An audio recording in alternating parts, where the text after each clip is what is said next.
conveniences of a large public residence.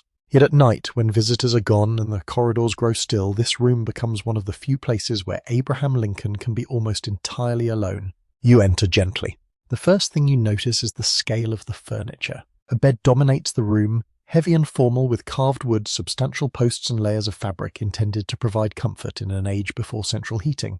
The mattress beneath those coverings would feel very different from a modern one. Beds of the period might contain combinations of feathers, hair, cotton, or other materials depending on household resources and preference. Bedding is adjusted, seasonally becoming heavier during cold Washington winters. You can imagine the texture of thick blankets under your hand. Wool, cotton, perhaps a soft coverlet warmed gradually by the body beneath it.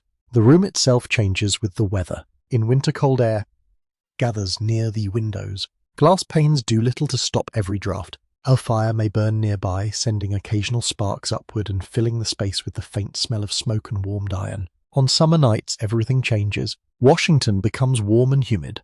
Windows may be opened to encourage air to move through the room, bringing with it the distant sounds of horses, insects, carriage wheels, and voices from the streets. Mosquitoes are an ordinary nuisance. Heavy air settles beneath high ceilings. Sleeping comfortably can be difficult even for a president. Lincoln is not known as a man deeply interested in bedroom decoration. That responsibility falls more naturally to Mary. She cares about fabrics, furnishings, curtains, carpets, and the impression created by domestic surroundings. Lincoln appears to care far more about whether there is somewhere to sit and something to read. This difference between them appears repeatedly in accounts of their household. Mary notices presentation. Lincoln often seems oblivious to it. You picture him entering after a long evening. His black coat is removed. Perhaps his tie is loosened. His boots, stiff from hours of wear, finally come off. The transformation must be striking. Public photographs preserve Lincoln almost entirely in formal clothing. You see the dark suit, high collar, waistcoat and serious posture. But nighttime strips away part of that image. He may change into a nightshirt, a long and practical garment widely worn by men during this period.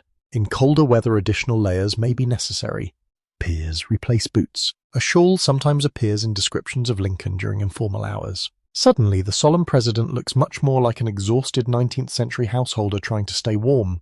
And then there is his hair. Modern memory gives Lincoln a familiar, almost sculpted appearance, but people who encountered him privately often noticed how little attention he sometimes paid to the personal presentation. His dark hair could become disordered. His clothing might sit awkwardly on his unusually long frame. Friends and visitors occasionally found something almost endearing in the contrast between his office and his lack of polished elegance. You imagine him standing beside a mirror in lamplight. Perhaps he glances at his reflection. Perhaps he does not. Personal grooming is a part of his routine, of course, but vanity seems to occupy little of his attention. His famous beard is itself a relatively recent addition. Lincoln had been clean-shaven for most of his adult life. In 1860, during his presidential campaign, 11-year-old Grace Bedell wrote suggesting that he grow whiskers because she believed they would improve his appearance. Lincoln did not promise to follow her suggestion. Still within a month, he began growing the beard that later became inseparable from his image. It's one of those small historical details that feels strangely intimate. A child sends a letter. A politician changes his face, and generations later almost nobody can imagine him without it. Yet even such a familiar story contains uncertainty around motive. Historians know the letter existed, and know Lincoln answered it, but cannot prove exactly how much Grace Bedell's suggestion influenced his final decision. Perhaps she persuaded him. Perhaps she simply encouraged an idea already forming. Private history often leaves you with possibilities instead of neat answers. You move closer to the bedside. There may be books nearby. Lincoln's reading habits do not stop when formal work ends. He is known to read late, especially poetry, Shakespeare, newspapers, and documents brought to him during the day. Sometimes reading is professional. Sometimes it is personal. And sometimes it seems to provide a quiet refuge. He has spent much of his life reading in unlikely places. As a young man, he borrowed books whenever he could find them. He read by firelight. He carried ideas with him for years. That old habit follows him into the White House. Now the firelight is brighter. The books are easier to obtain, but time is much harder to find. You can imagine a volume opened across his long hands.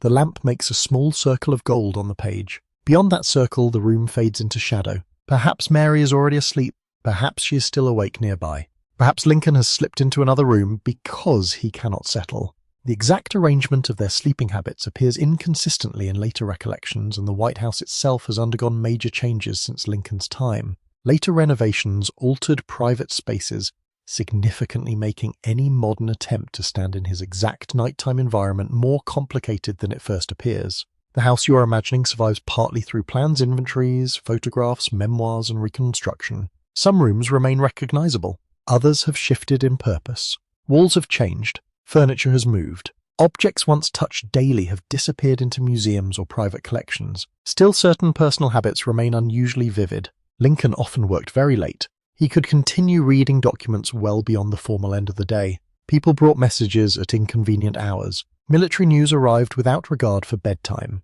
Visitors sometimes remained long into the evening. His sleeping schedule could therefore become irregular. There are accounts describing him as a light or troubled sleeper during difficult periods, although it is impossible to reconstruct every night with confidence. You can understand why rest might come slowly. But the private causes of sleeplessness are not always political. Children become ill. Household tensions linger. A conversation from earlier in the day repeats itself in the mind. A poem brings back an old memory. Rain taps against a window. A clock sounds somewhere in the house. Ordinary wakefulness becomes part of extraordinary circumstances. And Lincoln has always carried a reflective side that emerges most clearly during quiet hours. Friends remember periods when he becomes distant and withdrawn. At other times, he tells humorous stories almost endlessly. These two qualities are not opposites. They seem to coexist. Humor gives him relief. Silence gives him room to think. Night provides both. You notice another practical detail near the bed. Water. Before indoor plumbing becomes as effortless as it will be later, washing requires more preparation. A pitcher and basin are common bedroom objects. Water is carried upstairs by servants. You wash your face and hands with water that can feel painfully cold on a winter morning. Bathing itself is a more involved process than turning a faucet. There are washstands, towels, shaving tools, brushes, combs, and other small objects that rarely survive in descriptions of famous political lives. Yet every morning begins with them. Lincoln must shave around his cheeks and neck even after growing his beard. Razors require care. Blades must remain sharp. Warm water makes the process easier.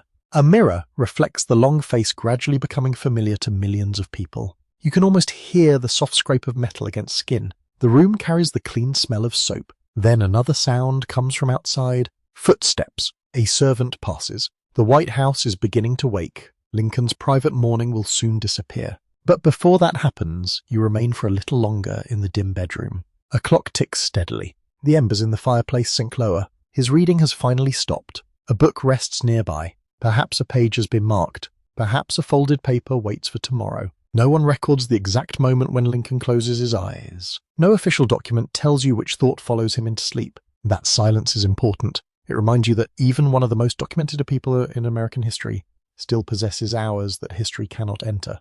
And so you step quietly away from the bedside. Behind you lies the rarest part of the presidential day, a room without a crowd, a few hours without somebody's ceremony, and a man no longer required to appear as anything except himself.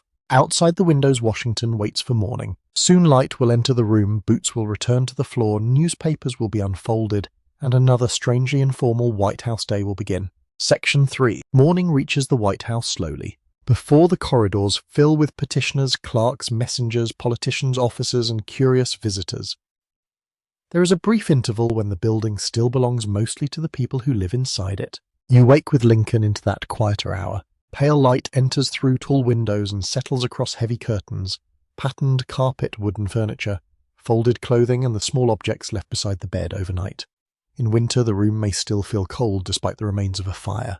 In summer, the air can already be warm and damp. Somewhere outside, a carriage begins moving along the street. You hear iron-rimmed wheels over uneven ground. A horse stamps. A distant door closes. Inside the room, Lincoln begins the ordinary work of becoming presentable. There is no electric light to switch on, no warm shower, waiting behind a tiled wall and no effortless stream of hot water. A bedroom morning in the 1860s depends upon pitchers, basins, towels, brushes, soap razors, and the labor of servants who carry water where it is needed. You can picture a washstand nearby. A ceramic basin rests beneath a matching pitcher. If the water has been sitting overnight during winter, it may be unpleasantly cold. Warmer water requires preparation and carrying. Lincoln washes his face and hands. The shock of cold water would be enough to wake almost anyone. Then comes grooming. By this point in his presidency, Lincoln's beard frames the lower part of the face you recognize so easily today. Yet the beard does not remove shaving from his routine.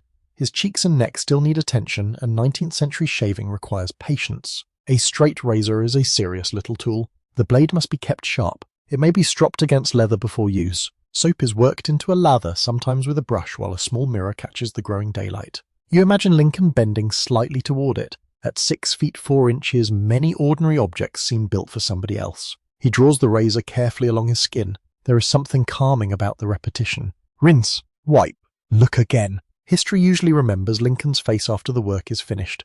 You almost never think about the quiet minutes required to prepare that face for another day. His hair receives less ceremony. Contemporary descriptions often suggest that Lincoln could appear untidy, especially during informal hours. His dark hair did not always remain obediently arranged, and his appearance could become more disordered as a long day continued. Morning gives him another opportunity. A comb passes through the hair. Perhaps it helped. Perhaps not entirely. Then he dresses. You already know the silhouette waiting to emerge. Dark trousers, shirt, waistcoat, coat, tie, and eventually the famous tall hat when he goes outside.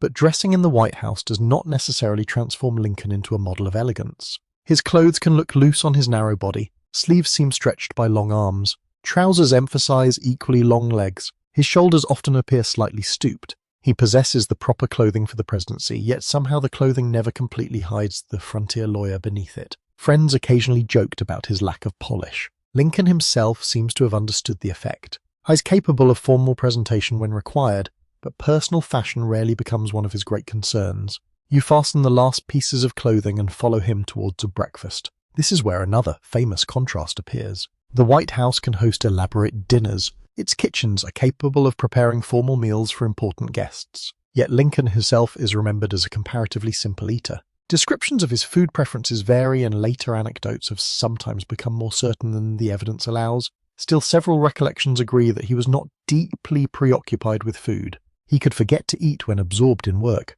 His breakfasts were often plain. Eggs appear in some accounts. Toast appears. Coffee certainly belongs naturally to the morning world around him, though exact daily menus are difficult to reconstruct. Some stories associate Lincoln with apples. Others emphasize bacon or simple meat dishes. There are also repeated claims about his fondness for oysters, which were far more common in 19th century American dining than many people today might expect.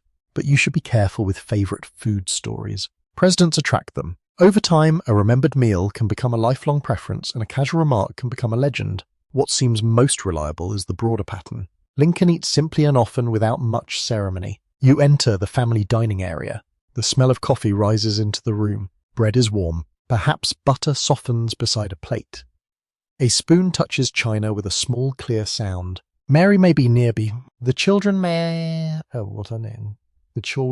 appear. Or Lincoln may eat quickly because papers already wait for him. Breakfast offers one of the last chances for a domestic conversation before the day becomes public. You can imagine questions about the boys. Someone mentions a household matter. A servant enters. A newspaper waits close at hand. That newspaper is difficult for Lincoln to ignore. He has been an eager reader for most of his life, and newspapers are central to political life in 19th century America. Washington contains competing publications, rumors, editorials, reports from distant cities, speeches, advertisements, and information arriving at different speeds. Paper fills the presidential morning. It has a dry smell. Ink can stain the finger. Sheets rustle loudly when folded. Lincoln reads quickly but attentively. One paper may praise him. Another may criticize him savagely. 19th century political journalism is rarely gentle. Modern readers sometimes imagine earlier public life as more restrained, but newspaper editors of Lincoln's era can be fiercely personal. Lincoln knows this well. He has lived inside political argument for decades. Still, it must be strange to eat breakfast while reading opinions about yourself written by strangers. You watch him turn a page. Perhaps his expression hardly changes. Perhaps some paragraph earns a quiet smile. He has a strong sense of humor and notices absurdity, easily including absurdity directed toward himself. The morning may also bring letters. There are many. Citizens write requesting jobs, help, pardons, advice, money, influence, introductions, or attention to personal grievances. Some letters are respectful. Some are desperate. Some are strange. A president in Lincoln's time is more physically accessible than a modern head of state, and the same openness extends through the mail. People believe they may reach him directly. Sometimes they do. The amount of correspondence is immense, though secretaries handle much of it. Still, Lincoln reads more ordinary petitions than you might expect. This becomes part of his private routine, and does not merely receive great state papers. He encounters handwriting from unknown farms, towns, workshops, military camps, and city neighborhoods. Each letter carries a small human world. You imagine envelopes stacked on a table. Some paper is expensive and smooth. Other sheets are rougher. Ink varies from dark black to faded brown. Handwriting ranges from elegant to nearly impossible. A letter may contain careful formal language followed by an awkward request. Another may come from someone who simply wants to be heard. The unusual detail is how frequently ordinary visitors also appear in person. The White House operates with a degree of openness that would feel astonishing today. Public receptions and informal access allow citizens to come remarkably close to Lincoln. Office seekers are especially persistent. They wait in halls. They gather outside rooms. They follow acquaintances who might introduce them. They present recommendations. They ask for positions. They return when refused. Lincoln once described the pressure of office seekers with weary humor, comparing the situation to being surrounded by people demanding attention, while larger responsibilities pressed upon him. You can feel that pressure approaching even now. Breakfast is not quite finished. Someone has already arrived. A secretary sends word that a visitor is waiting. Then another. A military dispatch has come. A cabinet member may call later. Someone hopes for an appointment. Someone wants a relative released. Someone believes the president alone can solve a local problem. Lincoln takes another bite of breakfast. Perhaps he drinks coffee that has already cooled.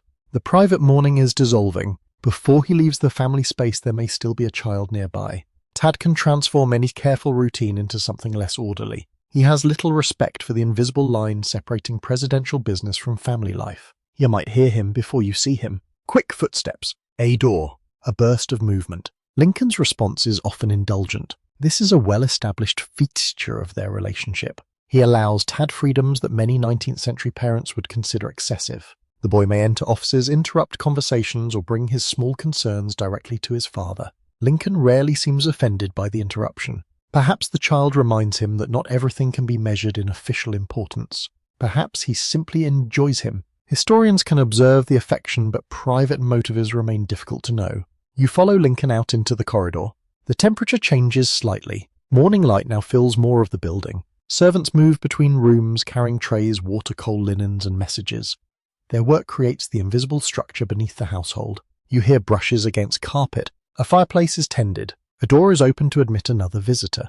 The smells of breakfast begin fading beneath wool clothing, paper smoke, and the outdoor air carried inside on coats. Lincoln is fully dressed now. The president has returned, yet traces of the private man remain. His hair may already be imperfect. His coat sits loosely. A folded note may disappear into a pocket. He may carry papers beneath one arm. Soon he will sit where strangers can reach him.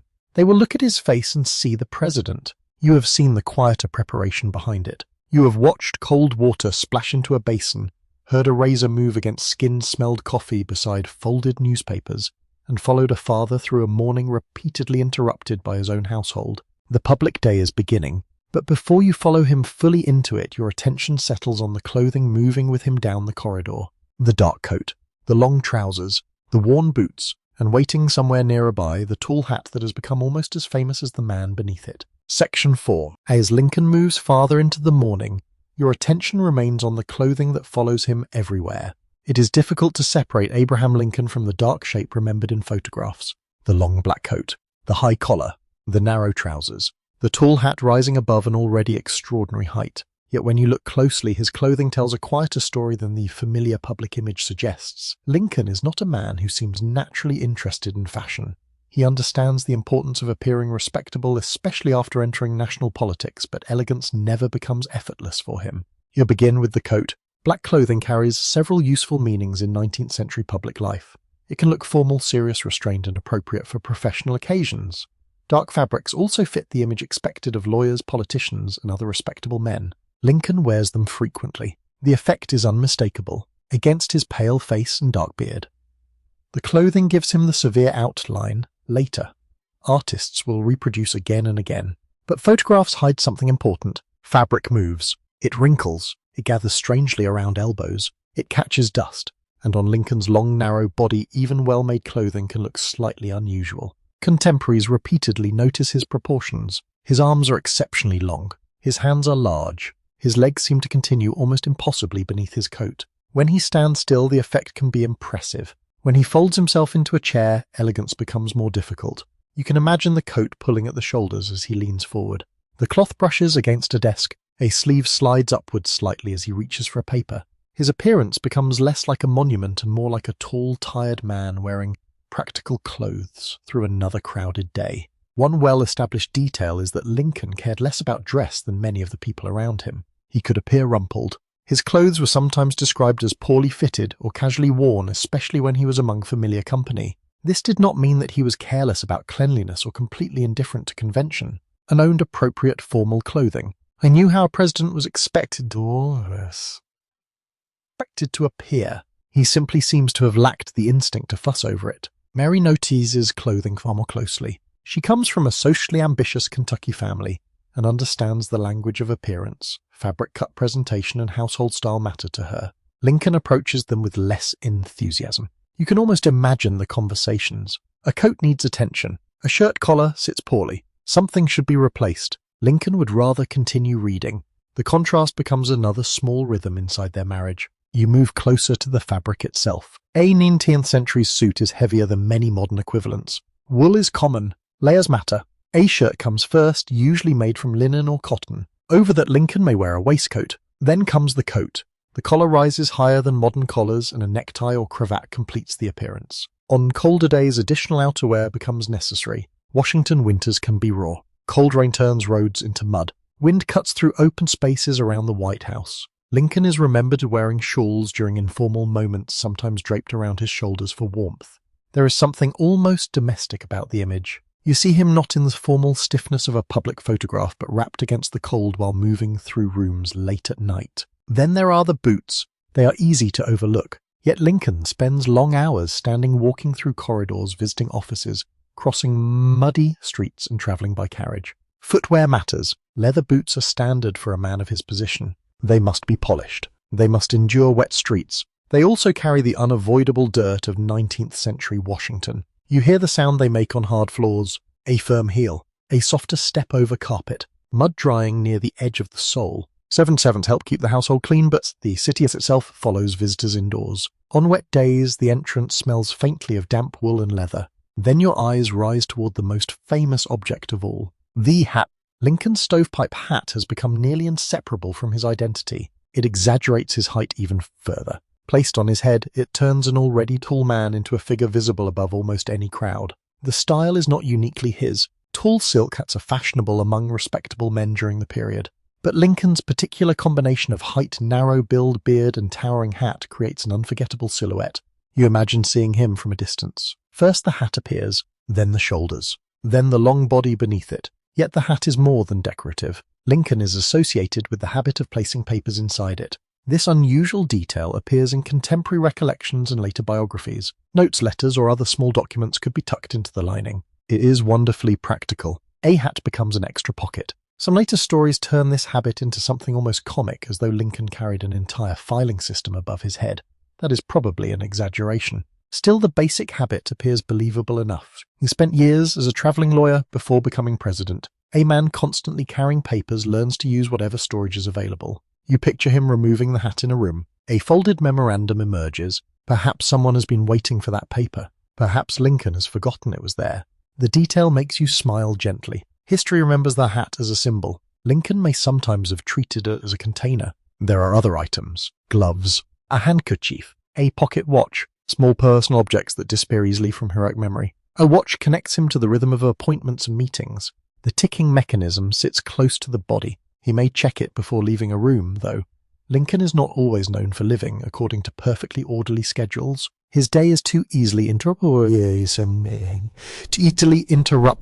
You can imagine the watch case warming in a waistcoat pocket. A chain catches a little light. Then there is the question of his gloves. Formal occasions often require them. White or light-coloured gloves belong to evening dress and ceremonial appearances. But such accessories sit somewhat strangely beside Lincoln's large hands and informal habits. They belong to the role. This distinction between clothing and personality follows him constantly. The presidency requires costume. Lincoln wears it, but he never fully disappears into it. Even his beard changes the way clothing looks around his face. Before 1860 photographs show a very different man. The clean-shaven face appears longer and more angular. After the beard grows the dark line around his jaw gives his balance to the narrow features. It also changes how collars and ties frame him. The famous image gradually comes together, and yet even here you find uncertainty. Exactly how much attention Lincoln gave to selecting particular garments is difficult to know. Accounts from tailors, friends, family members, photographs and surviving clothing provide clues, but private dressing decisions rarely enter official records.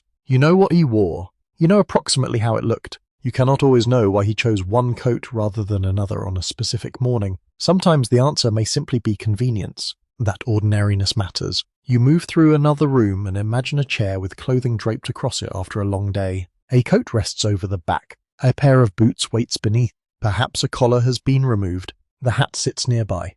Without Lincoln inside them, these objects suddenly look less symbolic. They are just clothing again. Fabric, leather, silk, buttons, thread. They require cleaning and repair. A seam can loosen. A button can disappear. Boot leather dries and cracks if neglected. A hat loses its shape if treated carelessly. Somebody must notice these things. Sometimes Lincoln himself does. Sometimes Mary does. Sometimes servants or tailors take care of them. The work behind respectable appearance remains mostly invisible. So does the labor of making the clothing in the first place. Tailors measure bodies carefully. Shirts may be sewn by hand or with increasing assistance from sewing machines. Fabric passes through merchants' workshops and households before reaching the president's back. Every polished photograph therefore contains the work of many unnamed people. I begin to see Lincoln's wardrobe as part of a much larger domestic world. Nothing simply appears. Clothes must be ordered, washed, brushed, pressed, mended, stored.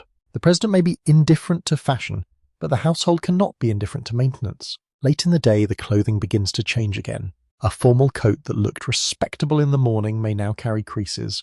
The collar may feel irritating. Boots become uncomfortable. The tie seems tighter. Lincoln has sat through meetings, leaned over papers, walked between rooms, and listened to people for hours. The body inside the famous silhouette grows tired. You follow him upstairs. Perhaps the hat comes off first. It lands on a table. A paper still waits inside. The coat follows. He stretches his shoulders. For a moment, the grand public image loosens, and beneath the clothing you discover something simple. The most recognizable wardrobe in American presidential history belonged to a man who seems to have cared far less about looking memorable than later generations cared about remembering how he looked. Soon another smell will pull your attention away from wool and leather. Coffee, bread, warm dishes from the kitchen below, because if clothing reveals how Lincoln appeared, the dinner table reveals something even quieter, how little ceremony he often wanted when it came time to eat. Section 5. As Lincoln's coat disappears upstairs at the end of another long day, your attention shifts naturally toward the person who notices such things far more carefully than he does. Mary Todd Lincoln understands appearances. She notices fabric furniture, curtains, table settings, invitations, dresses, repairs, servants, carpets, and countless household details that Abraham Lincoln would happily leave to someone else. So you follow her now. You move deeper into the domestic life of the White House, where the presidency is measured not only in documents and meetings, but in laundry shopping, upholstery meals, damaged furniture, crowded receptions, and bills that arrive whether anyone wishes to see them or not. Mary enters this house in March day with expectation. She has grown up in Lexington, Kentucky, in a prosperous family where social manners matter. She understands that a home communicates status, and she believes the presidential residence should represent the dignity of the nation.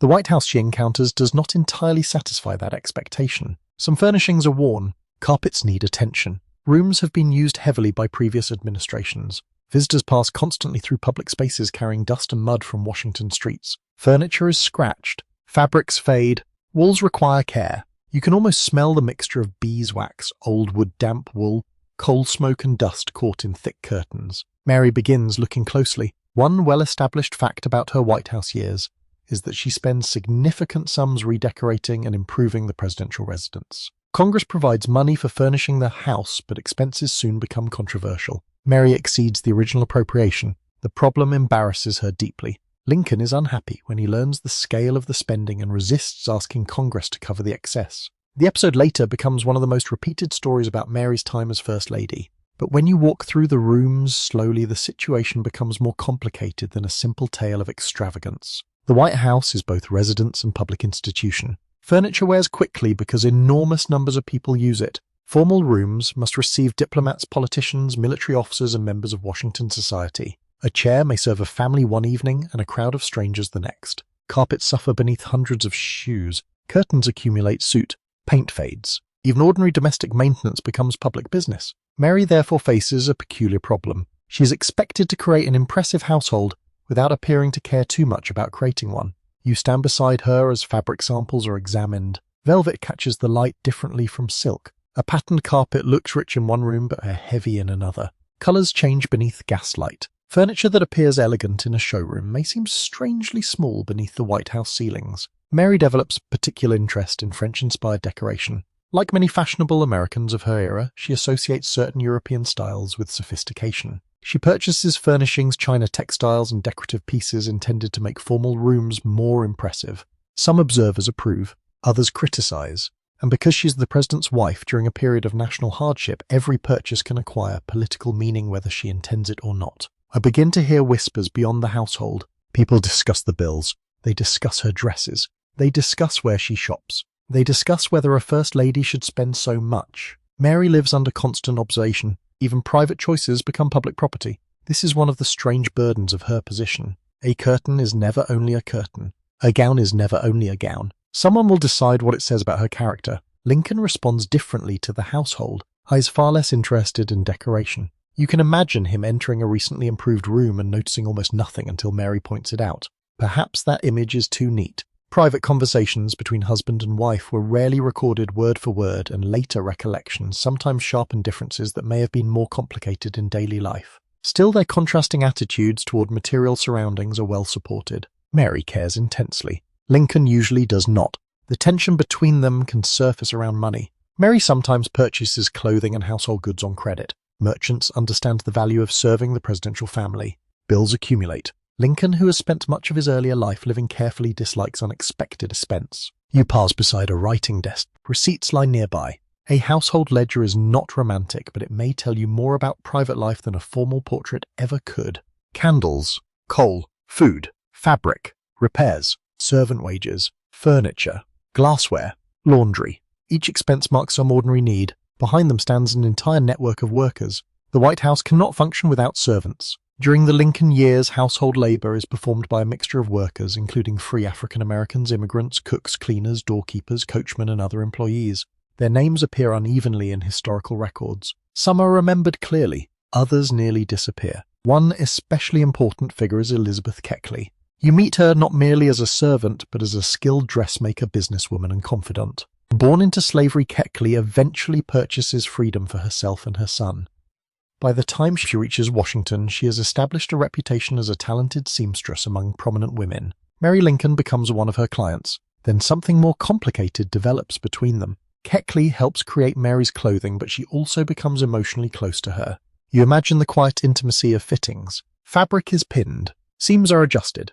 A sleeve is examined. Mary stands while Keckley works carefully around her. In such moments, conversation can move away from formal politics. Family worries emerge. Social frustrations emerge. Grief eventually emerges. The unusual detail is how close this relationship becomes. Keckley later writes about her experiences in a memoir, preserving observations that otherwise might have vanished. Her book remains invaluable, but it also causes controversy when published after Lincoln's death. Mary feels concerned. Private life has moved into print. Once again, you discover how difficult it is to draw a clean boundary between household memory and public history. You continue through the rooms. Servants polish silver. Someone carries coal. Beds are aired. Sheets are changed. Chambers are swept. Food travels upward from the kitchen. Doors must be answered repeatedly. The White House receives so many visitors that keeping the building orderly becomes an endless task. During receptions, this quiet machinery becomes even more demanding. Imagine preparing a formal evening. Lamps and gas fixtures must be checked. Furniture may be moved. Rooms are cleaned. Food is prepared. Flowers or decorative objects are arranged. Mary dresses with care. Guests begin arriving. Their clothing carries cold air from outside. Boots and shoes bring dust from the street. Perfume mingles with candle wax and warm food. Voices collect beneath the ceilings. For a few hours, the house becomes the stage. Mary must stand on that stage. Her clothing attracts attention. She favors fashionable gowns, sometimes with low necklines and elaborate skirts appropriate to formal evening wear. Her dresses may include flowers, ribbons, lace jewelry, and rich fabrics. Photographs preserve some of this style, though black and white images remove the original colors. You have to restore them in your imagination. Deep purples, whites, pinks, blues, patterns that disappear completely in monochrome. The crinoline beneath the gown creates tremendous width. Moving through doorways requires awareness. Sitting requires technique. Even turning too quickly can disturb nearby furniture. Fashion shapes movement. Mary must perform a grace inside clothing that occupies its own small territory. Behind that elegance lies Keckley's technical skill and hours of labour. You run your fingers mentally along an invisible seam. Tiny stitches hold everything together. This is another hidden part of White House history. The public sees the finished gown. Few people think about the hands that measured, cut, pinned, stitched, altered, repaired, and prepared it. Mary's domestic world also includes motherhood. Her role cannot be reduced to decorating and entertaining. She worries about Willie and Tad. She supervises aspects of their lives while struggling with the unusual freedom Lincoln allows them. She shares the household with children who turn formal rooms into playgrounds. A carefully arranged space may therefore encounter an unpredictable enemy. A boy, perhaps two boys, perhaps a goat. The contrast is almost perfect. Mary tries to maintain presidential dignity while Tad moves through the house with very different priorities. Accounts of his adventures grow increasingly colourful over the years, so you cannot accept every anecdote without caution. But the general disorder is real enough. Children play, animals appear, objects break, adults complain. Lincoln forgives, Mary tries to restore order. Domestic history is made from such cycles. Arrange, disrupt, repair, begin again. As evening approaches, you stand once more in a room Mary has worked hard to shape. The light has softened. A patterned carpet lies beneath you. Curtains frame the windows. Furniture gleams where it has been polished. For a moment, the White House looks calm, yet you know how much labour hides beneath that appearance. Bills sit somewhere unseen. Servants are still working. Children are nearby. A dress may need altering. A reception must eventually be planned, and Mary carries the exhausting expectation that this imperfect public home should always appear effortless. From another room comes the faint sound of younger voices. The household is changing again. You follow them, because beyond Mary's fabrics, accounts, and formal rooms waits the far less orderly kingdom of Willie and Tad Lincoln, where presidential furniture can become part of a game and the most important business in Washington may briefly involve a toy, a pet, or a father willing to stop working and listen. Section 6. You follow the younger voices into another part of the private quarters, and almost immediately the White House begins to feel different. The rooms are still formal. The ceilings remain high. The furniture still carries the weight of public importance. But somewhere nearby a boy is running. Then another sound follows. A door opens too quickly. Small feet cross the floor. An adult voice calls after them. For a few moments, the executive mansion stops feeling like the residence of a president and becomes what children so easily make of any large house, a place to explore. Willie and Tad Lincoln live inside a building filled with rooms that were never designed as a playground, yet that does not prevent them from using it as one. William Wallace Lincoln, usually called Willie, is the older of the two boys living with their parents in Washington. He is born in 1850. Thomas Lincoln, called Tad, follows in 1853. By the time Abraham Lincoln becomes president, Willie is 10 and Tad is 7. Their older brother Robert is already moving toward adulthood and spends much of these years away from the daily disorder of the White House. So it is Willie and Tad who fill the upper rooms with childhood. You can imagine the difference between them. Willie is often remembered as thoughtful, bright, and somewhat more restrained. He enjoys reading and writing. Tad is younger, noisier, more impulsive, and remarkably energetic. He struggles with speech, perhaps because of a cleft palate or another physical condition affecting his mouth, though historians have never been completely certain about the precise cause. His father understands him easily. Other people sometimes do not. This small detail shapes private family life in ways official biographies rarely pause to notice. You hear Tad speaking quickly. Lincoln leans down. There is no need for explanation between them. The father understands. That intimacy is difficult to document precisely, yet surviving recollections make Lincoln's affection for his youngest sons unmistakable. He is unusually permissive with them. 19th century parenting often places strong emphasis on obedience, restraint, and visible respect toward adults. Lincoln does not always follow that pattern. The boys interrupt him. They climb on him. They enter his office. They disturb meetings. And rather than maintaining firm presidential dignity, he often allows it. Some visitors find this charming. Others find it astonishing. You enter Lincoln's working space and picture Tad arriving without an appointment. A visitor is speaking seriously. Papers cover a desk. A secretary waits nearby. Then Tad appears with an urgent problem that makes sense only in the world of childhood. Perhaps a toy has broken. Perhaps he wants permission for something. Perhaps an animal requires attention. Lincoln may stop listening to the visitor for a moment. The interruption would irritate many fathers. He seems remarkably tolerant. The explanation may reach back toward Lincoln's own childhood. His early years in Kentucky and Indiana were filled with work. There were no grand rooms for games, no carpenters beneath his feet, no servants keeping household routines moving. Childhood on a frontier farm involved physical labor, rough conditions, and fewer opportunities for extended play. Perhaps Lincoln gives his son some of the freedom he did not have. That interpretation is tempting, but you should hold it gently. Historians can observe behavior more confidently than motive. Lincoln never leaves a neat statement explaining every indulgence. You only see the pattern. He lets the boys remain close. You follow them down the corridor. Their toys would be simple by later standards, but childhood imagination needs very little. There may be wooden objects, small carts, balls, books, miniature animals, or improvised playthings. Willie and Tad also have something far more exciting. The White House itself. Staircases become routes of adventure. Loo halls invite running. Doors hide possibilities. Outside the grounds offer even more space. The boys can move among trees, paths, stables, and outbuildings, while Washington continues around them. Their world is strange because it combines privilege with very little privacy. People constantly visit their home. Strangers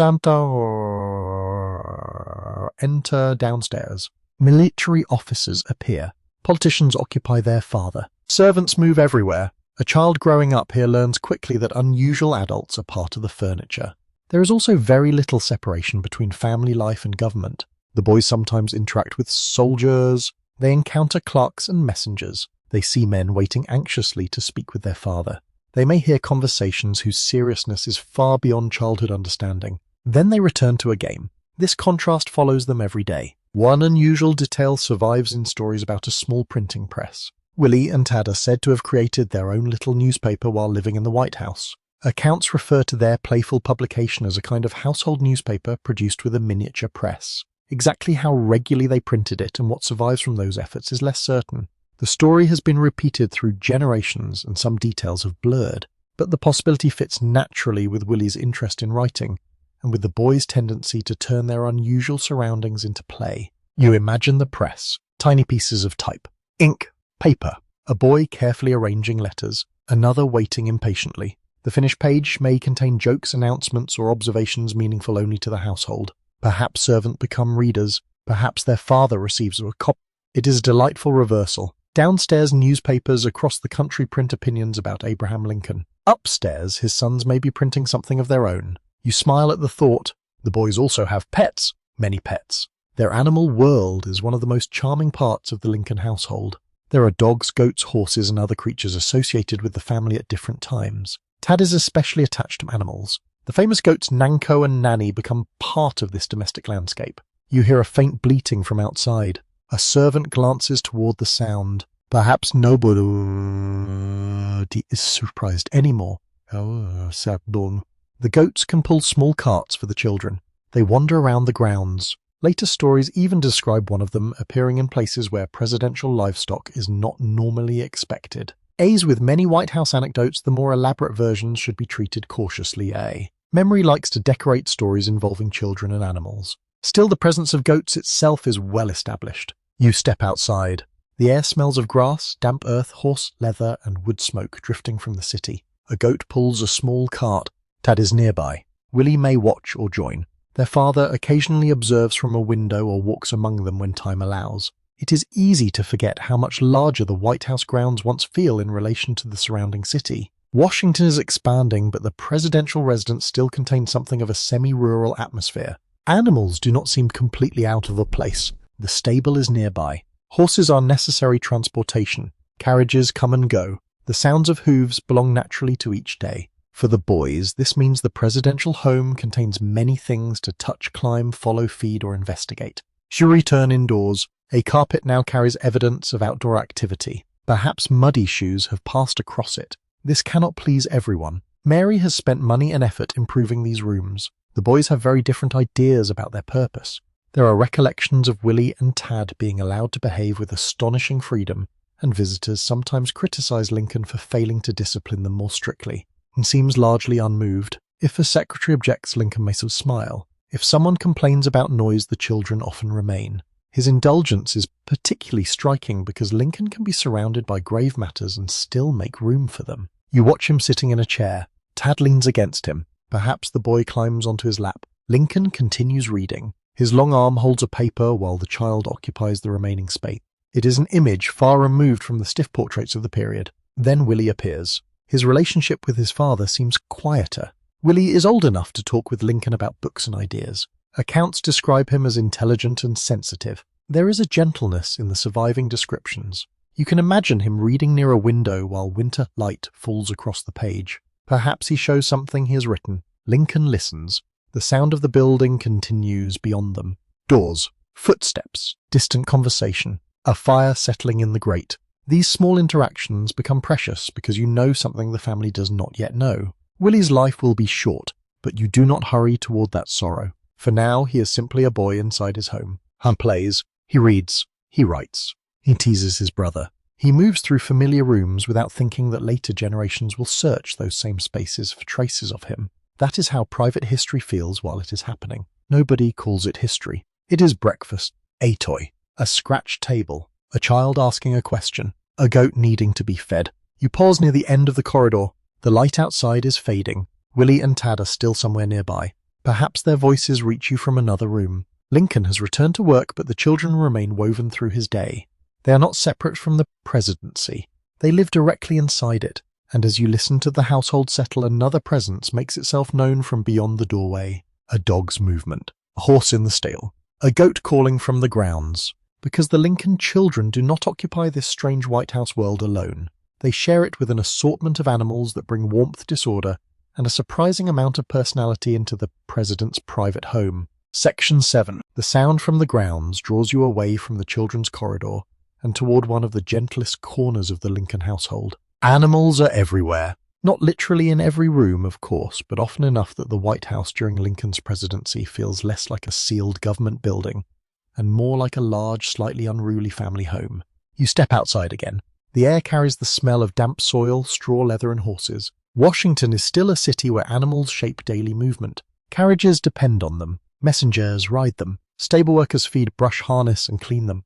The White House grounds are therefore not quiet gardens in the modern sense. They are working spaces. Hooves strike packed earth. Harness buckles clink.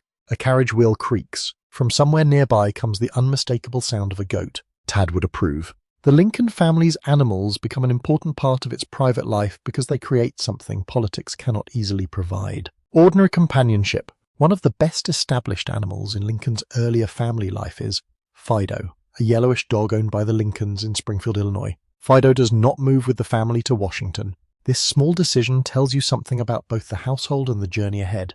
The Lincolns understand that the White House will be crowded and unpredictable, and they worry that the noise and confusion may distress the dog. So Fido remains behind in Springfield with another family. You imagine the departure. Trunks are being prepared. Clothing is packed. Documents are gathered. Friends come and go. The family is leaving the familiar house where Lincoln has lived before becoming president.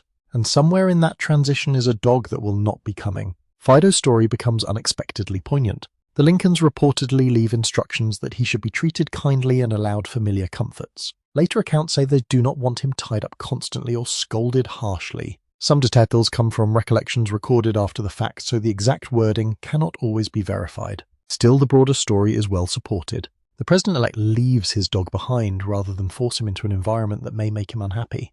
It is a remarkably domestic choice. You pause beside the path. There is no official ceremony for this kind of decision. No speech, no proclamation. Just a family thinking about an animal. Fido survives Lincoln. After the assassination, the dog even becomes part of the public memory surrounding him. That is still years away from the moment you are visiting now. For the moment, the White House has other animals. The goats are perhaps the most memorable. Nanko and Nanny belong especially to Tad and Willie. They pull little carts. They wander through the grounds. Stories describe the boys racing around with them, turning the presidential estate into a private playground. You can hear the wooden wheels of a small cart bumping across uneven ground. Tad shouts something. Willie laughs. The goat continues forward with the patient confusion of an animal that has somehow become attached to presidential childhood. Lincoln seems amused by them. There are recollections of him watching the boys play with their goats, and later stories suggest the animals occasionally caused chaos around the household. As usual, you should treat the most theatrical versions carefully. A good animal story improves each time somebody tells it. Still, the goats were real. Their presence alone is unusual enough. Imagine arriving at the White House for serious business and encountering a child with a goat cart. The Republic suddenly feels less formal. There is another goat associated with Lincoln's household, sometimes called Old Bob, or simply one of Tad's favourites in later accounts though. Names and stories vary across recollections.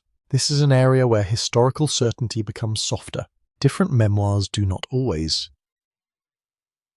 agree. Some animals may have been remembered under different names. Others may have belonged to different periods. The surviving record is much clearer about the family's general affection for animals than about every individual.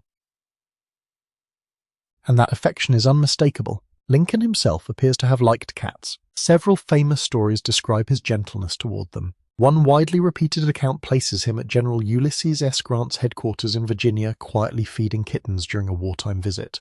The scene is charming, though later retellings have sometimes polished it into something almost symbolic. Whether every sentence attributed to Lincoln in these stories is exact is uncertain, but people around him repeatedly remembered his sympathy toward animals. That pattern matters more than the perfect wording. You return inside and imagine a cat moving through a domestic room. It steps softly beneath a chair. Its tail brushes the fabric. Perhaps Lincoln reaches down without interrupting his reading. There is something naturally compatible between a quiet cat and a man who spends so many hours with books and papers. One popular story even claims Lincoln once declared that one of his cats was smarter than his entire cabinet. It is a delightful line. It is also difficult to verify. Like many quotations attached to Lincoln, it may owe something to later storytelling. You smile, but do not hold it too tightly. The private Lincoln is already interesting enough without giving him words he may never have spoken. Animals also appear in his correspondence and remembered conversations because kindness toward them connects with a much older part of his character. Stories from Lincoln's youth describe him objecting to cruelty. Some of these accounts were shaped later by admirers who wanted to present childhood signs of the compassionate president he would become. That means they require caution, yet his adult behavior often supports the broader impression. He does not seem to enjoy unnecessary suffering. That quality appears in the way witnesses remember him around horses, cats, dogs, and some smaller creatures. You walk toward the stable. Here the atmosphere changes. The smell is stronger. Hay, sweat, leather, manure, wood. A warm animal smell settles beneath the roof. Horses shift in their stalls. A hoof scrapes against the floor. Someone moves a bucket. These horses are not simply pets. They are transportation. Lincoln depends on carriages for movement around Washington. Riding itself never becomes a grand personal passion for him, but horses remain part of the machinery of his daily life. He had known them since childhood. Frontier work required familiarity with animals. During his younger years, horses and oxen were ordinary tools of travel and labor. Now in the White House stable, the context is different. The animals are groomed carefully. Harnesses are maintained. Carriages wait nearby. But the practical relationship remains. Without horses, the president does not move easily through the city. One animal becomes especially associated with Lincoln's memory. His horse from Springfield is remembered as Old Bob. Old Bob had belonged to Lincoln before the presidency and later appeared in Lincoln's funeral procession in Springfield, following behind with an empty saddle. That image belongs to the end of the story and you do not linger there. Instead, you picture the horse earlier, alive, patient, familiar with Lincoln's voice. A private connection like this rarely produces much written documentation. You know the horse existed. You know Lincoln rode him. You cannot recover every quiet interaction between them. Perhaps that is appropriate. Some relationships leave only shadows. Outside the stable, Tad has found something else to investigate. Children and animals seem to seek one another naturally. The White House, pets offer him company without protocol. A goat does not care that his father is president. A dog does not wait for an appointment. A cat ignores social rank completely. Animals flatten hierarchy. That may be part of their charm in this house. You return to the private rooms and notice how different the household sounds when animals are present. A bark interrupts conversation. A child calls for a pet. Someone complains about muddy paws. A servant opens a door. Mary worries about the furniture. Lincoln may simply laugh. Not every animal story is peaceful. Pets become sick. Animals disappear. Some die. But the family's responses to those losses reveal attachment. One especially touching example involves a turkey named Dayak. The bird arrives at the White House as part of the normal preparation for a holiday meal. Tad becomes attached to him. The turkey is suddenly no longer merely food. According to the familiar story, Tad pleads for Jack's life and Lincoln agrees. The episode is often called the first presidential turkey pardon. That description is misleading if you imagine the formal modern ceremony. There is no established annual presidential ritual yet. No official public event takes place. It is better understood as a father responding to his son's request about one particular bird. That makes the story more intimate. You picture Tad making his case. Perhaps he speaks urgently. Perhaps Lincoln is amused. The turkey loaves. Later generations transform the moment into part of a larger tradition, though historians debate how directly it connects to the ceremonial pardons of much later presidents. The uncertainty does not diminish the small family scene. If anything, it makes it gentler. A child loves an animal. A father listens. Dinner plans change. Another creature associated with the boys is a pony. Tad is remembered riding and playing with small horses around the grounds. The exact inventory of Lincoln family pets varies by source, but their world clearly includes far more animals than the formal photographs suggest. I begin to imagine the White House grounds from a child's height. A horse seems enormous. A goat is an accomplice. A dog becomes a friend. A turkey becomes someone worth protecting. The stable is not infrastructure. It is a place of smell, sound, movement, and curiosity. You also begin to understand why these animal stories survive. They offer witnesses something memorable amid years filled with serious events. A politician may forget the details of a long meeting. He may never forget seeing Tad race past with a goat. A servant may forget what was served at a formal dinner. She may remember an animal wandering where it should not. Private history survives through whatever the mind decides to keep. Sometimes that is a treaty. Sometimes it is a cat. Evening settles over the grounds. The stable becomes quieter. Animals shift into rest. The goats are somewhere beyond the windows. Inside, the lamps have been lit again. A familiar smell begins drifting from the kitchen. Roasted food, warm bread, coffee, perhaps oysters. You follow it slowly. After all the movement of children and animals, the household is preparing to gather around another ordinary ritual. The table. And there amid plates, cups, serving dishes and interruptions, you will discover that Abraham Lincoln's relationship with food is almost as unceremonious as his relationship with clothing. Section 8. The smell from the kitchen reaches you before you see the table.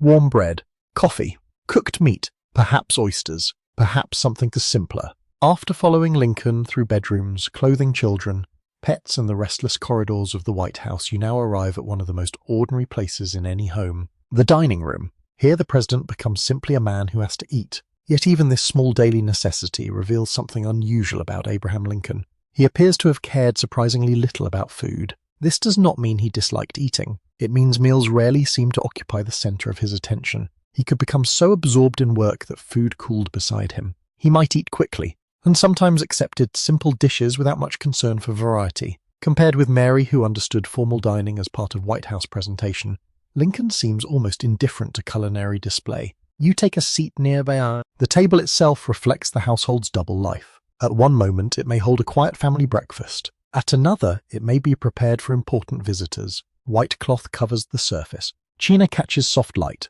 Silverware rests in careful arrangement. Glassware gleams. Servants move in and out with practiced steps. The sounds are gentle. A plate settles against wood. A spoon touches a cup. A chair shifts. From somewhere farther away comes the muffled sound of another door opening. The White House is never completely still. Lincoln's eating habits have attracted many stories, though. Some are easier to trust than others. Several recollections describe him as a light eater. Breakfast might include eggs, toast, coffee, or other plain foods. Some accounts mention fruit. Others recall bacon. But there is no perfectly preserved daily menu that allows you to reconstruct every morning. That uncertainty is worth keeping. Favorite food legends grow quickly around famous people. A dish served several times can become a lifelong passion in later retellings. A single remembered meal may become an official preference. So you move carefully. What seems clearer is Lincoln's lack of fuss. He does not demand elaborate meals. He does not build his day around dining, and eats because the body requires it. Sometimes it seems someone must remind him. You imagine a plate placed nearby while he reads. The food steams at first, then less, then almost not at all. Lincoln continues turning pages. A servant may glance toward the untouched meal. Mary may notice. Someone finally interrupts him. He looks down as if the plate has appeared by accident. This picture fits many recollections of his distracted habits, even if no one can prove it happened exactly the same way each day. His mind often seems elsewhere. The table therefore becomes a meeting place between bodily routine and mental occupation. You lift a cup. Coffee was common in American households of the period, though. Wartime shortages and trade conditions could affect availability and price. Lincoln is often associated with coffee at breakfast. The smell would have been rich and immediate. Freshly brewed coffee fills a room differently from almost anything else. It rises through the scents of bread, butter, smoke, and wool clothing. You can imagine Lincoln holding the cup while reading a newspaper. He takes a drink, then forgets the cup again. By the time he reaches for it, the coffee may already be lukewarm. There is subtle humor in this. The president may command attention from an entire room, yet cannot command his breakfast to remain hot. You move toward the kitchen. This is where the polished dining table becomes something more physical. Heat gathers near the cooking range. Metal pots hang within reach. Knives strike wooden surfaces. Water is carried. Vegetables are cleaned. Meat is trimmed. Bread is cut. Someone tends the fire. The air is warmer here than in the upper rooms. It smells of smoke, grease, flour, coffee, and whatever is being prepared. Kitchen work is constant. Meals do not appear by themselves. They depend upon cooks and domestic workers whose names are often missing from popular histories. During the Lincoln years, African-American workers play an important role in White House domestic life. Some are free, some have lived through slavery before reaching Washington. Their labor keeps the household functioning while official history concentrates on the people seated at the table. You pause near the doorway. A cook knows the household differently from a politician. She knows who eats late, who sends food back, who prefers something plain, who forgets a meal, who asks for more bread. She may see the president when he is hungry, tired, distracted, or still wearing an informal expression. No photographer will ever preserve. These are valuable forms of knowledge, yet much of them vanish because kitchen workers rarely leave extensive written records. One name associated with Lincoln-era White House. Cooking is Cornelia Mitchell, though records about individual domestic workers can be incomplete and staff changed over time. This is another area where the private household remains partly hidden. You know meals were prepared. You know people performed the work. You do not always know exactly who stood beside each stove on each particular evening. The silence belongs to the structure of historical evidence. People with less social power often leave fewer documents behind. You return to the tell. One food repeatedly connected with Lincoln is the oyster. Today oysters may seem like a special restaurant dish. In 19th century America, they are much more common. Oysters are sold in cities, served in homes, prepared in stews, fried, roasted, or eaten in other forms. Washington residents have access to them through nearby waterways and commercial networks. Lincoln is remembered as enjoying them. Some accounts describe oyster stew among foods he liked. The dish would be warm, soft, and comforting. Milk or cream? Butter. Seasoning. Oysters simmered gently. On a cold evening, the steam rises pleasantly from the bowl. You imagine Lincoln tasting it. For once, perhaps the meal is warm enough to hold his attention. Another often mentioned preference is fruit. Apples appear in several Lincoln food stories. I had known simple orchard foods since his earlier life. Fresh fruit requires no elaborate preparation. It can be eaten while reading. That alone makes it seem almost perfectly suited to him. There are accounts of Lincoln eating an apple while working or traveling. Again, the exact frequency is impossible to know, but the image feels believable because it fits the broader pattern. Simple food. Minimal ceremony. Something that does not interrupt thought. Bread belongs to the same world. So do eggs. Perhaps a piece of cheese. Perhaps cold meat. Foods that can be eaten without turning the meal into an event. Yet White House dining can become an event when guests arrive. Then Mary's influence becomes much more visible. Formal dinners require planning. Menus become larger. Multiple courses may appear. Tableware must be arranged carefully. Servants must move with coordination. The room is brighter. Conversation becomes part of the performance. You hear the low movement of many voices. Candles or gaslight reflect from glass. A serving dish passes. Someone laughs softly. Lincoln sits among diplomats, politicians, officers, or invited guests. Here he cannot simply forget to eat. Dining becomes political theatre even when the conversation is friendly. There are expectations. Guests notice everything. The food, the timing, the seating, Mary's dress, Lincoln's manners. Even small mistakes can become gossip. Lincoln himself remains less polished than some guests might expect. His table manners are generally described as simple rather than refined in a fashionable European sense. He had grown up far from elite dining culture, yet he is socially adaptable. He can participate in formal dinners when needed. He knows how to listen. He knows how to tell a story. And storytelling may become more memorable than whatever is on the plate. You can imagine a dinner slowing because Lincoln has begun an anecdote. A guest pauses with a fork halfway upward. Another turns slightly toward him. The story develops. Lincoln's face changes as he reaches the humorous part. The formal room warms. Even Mary, perhaps already familiar with the story, knows what is coming. Food waits. The story wins. This habit is well documented. Lincoln uses stories constantly. They relax people. They redirect difficult conversation. They explain ideas. They amuse him. They also sometimes frustrate listeners who want him to move directly to the point. At the dinner table, however, the habit feels perfectly natural. The meal becomes less about taste and more about company. You look across the table toward Willie and Tad. Family meals with children would not always preserve formal order. Tad especially carries unpredictability with him. He may resist certain foods. He may speak at the wrong moment. He may disappear before everyone else is finished. Lincoln is unlikely to respond with severe discipline. Mary may be less amusing. Once again, the table reveals the family's different temperaments. Mary wants structure.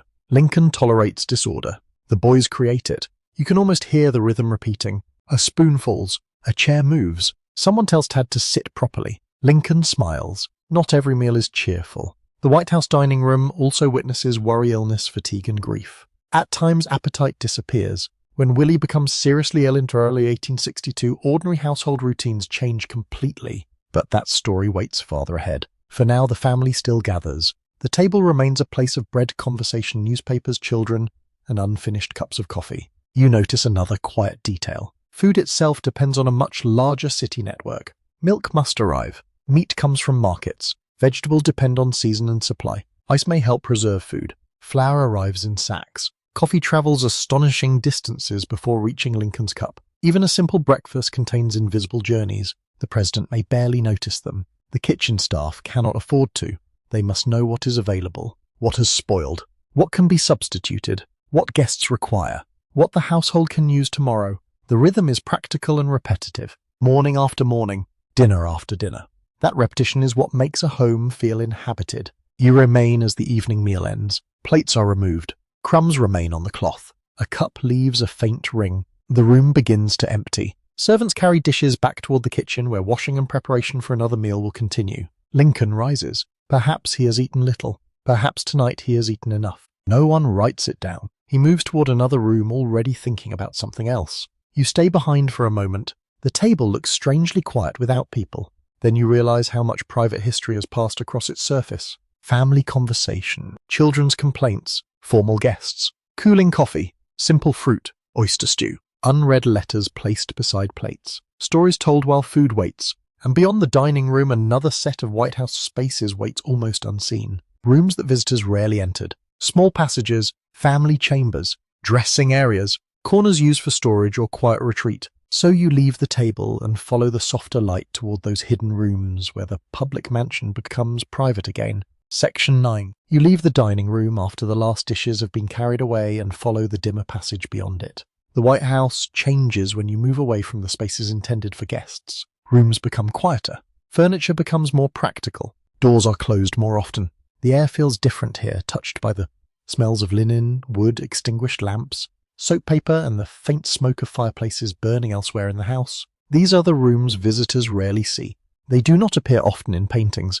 They are not designed to impress diplomats. They exist because families need places for ordinary things. Clothing must be stored somewhere. Children need beds. Water pitchers need surfaces. Letters need drawers. Shoes need corners. And even a president sometimes needs a doorway he can close. You move slowly along the second-floor corridor. The private quarters during Lincoln's presidency are not preserved exactly as they were. This is important to remember. The White House has been altered many times, and its interior underwent especially dramatic reconstruction in the 20th century. Floors, walls, structural elements, and room functions changed. So when you imagine Lincoln moving through these spaces, you are rebuilding them from plans, descriptions, inventories, photographs, and later recollections. Some details are firm, others remain uncertain. History gives you the outline. Your imagination fills the quiet between the walls. I'll begin near the family sitting rooms. These spaces serve several purposes at once. A sitting room might hold conversation in the afternoon, reading in the evening, children's activities at another hour, and private visitors later. Furniture is arranged for use rather than ceremony. Chairs stand closer together. Tables hold books or papers. A lamp sits where somebody actually needs light. The difference is subtle, but you feel it immediately. Downstairs, a chair may be part of a formal arrangement. Up here, someone has probably left a book on it. Lincoln likes rooms that allow him to read. You picture him entering with papers tucked beneath his arm. He chooses a chair. His long legs extend farther than the furniture seems to expect. A lamp burns beside him. Outside the windows, evening settles over Washington. This is not complete privacy. It rarely can be. A secretary may appear. Mary may enter. Tad may arrive without warning. Someone may send up a message. Yet the family quarters give Lincoln a degree of separation from the crowds below. You continue toward the bedrooms. Each room has its own atmosphere. Beds dominate much of the floor space. Washstands hold pitchers and basin. Dressers contain clothing. Mirrors reflect candlelight. Heavy curtains help block drafts and morning sun. In colder weather, warming a bedroom becomes a practical concern. Fireplaces are useful, but heat does not spread evenly through a large building. Some corners remain chilly. You can feel cold rising from the floor. Blankets become essential. A person getting out of bed on a winter morning does not linger barefoot. The Lincoln children's room contain another kind of disorder. Willie's belongings may be arranged more carefully. Tad's world is harder to control. A toy is left beneath a chair. Clothing appears where it should not. Something has been carried in from outdoors. Perhaps the faint smell of an animal follows him inside. A presidential child still creates the same small chaos as any other child. There are practical storage spaces as well. Closets of the period are not always large built-in chambers like those in later homes. Wardrobes, chests, cupboards, trunks and drawers do much of the work. Mary's clothing demands considerable space. Her formal gowns are enormous by modern standards. The wide skirts supported by hoops cannot simply be folded into a small drawer. Dresses must be hung arranged, protected, repaired, and prepared for different occasions. You imagine Elizabeth Keckley arriving for a fitting. Fabric spreads across a room. Pins catch the light. A gown must be adjusted around Mary's shape.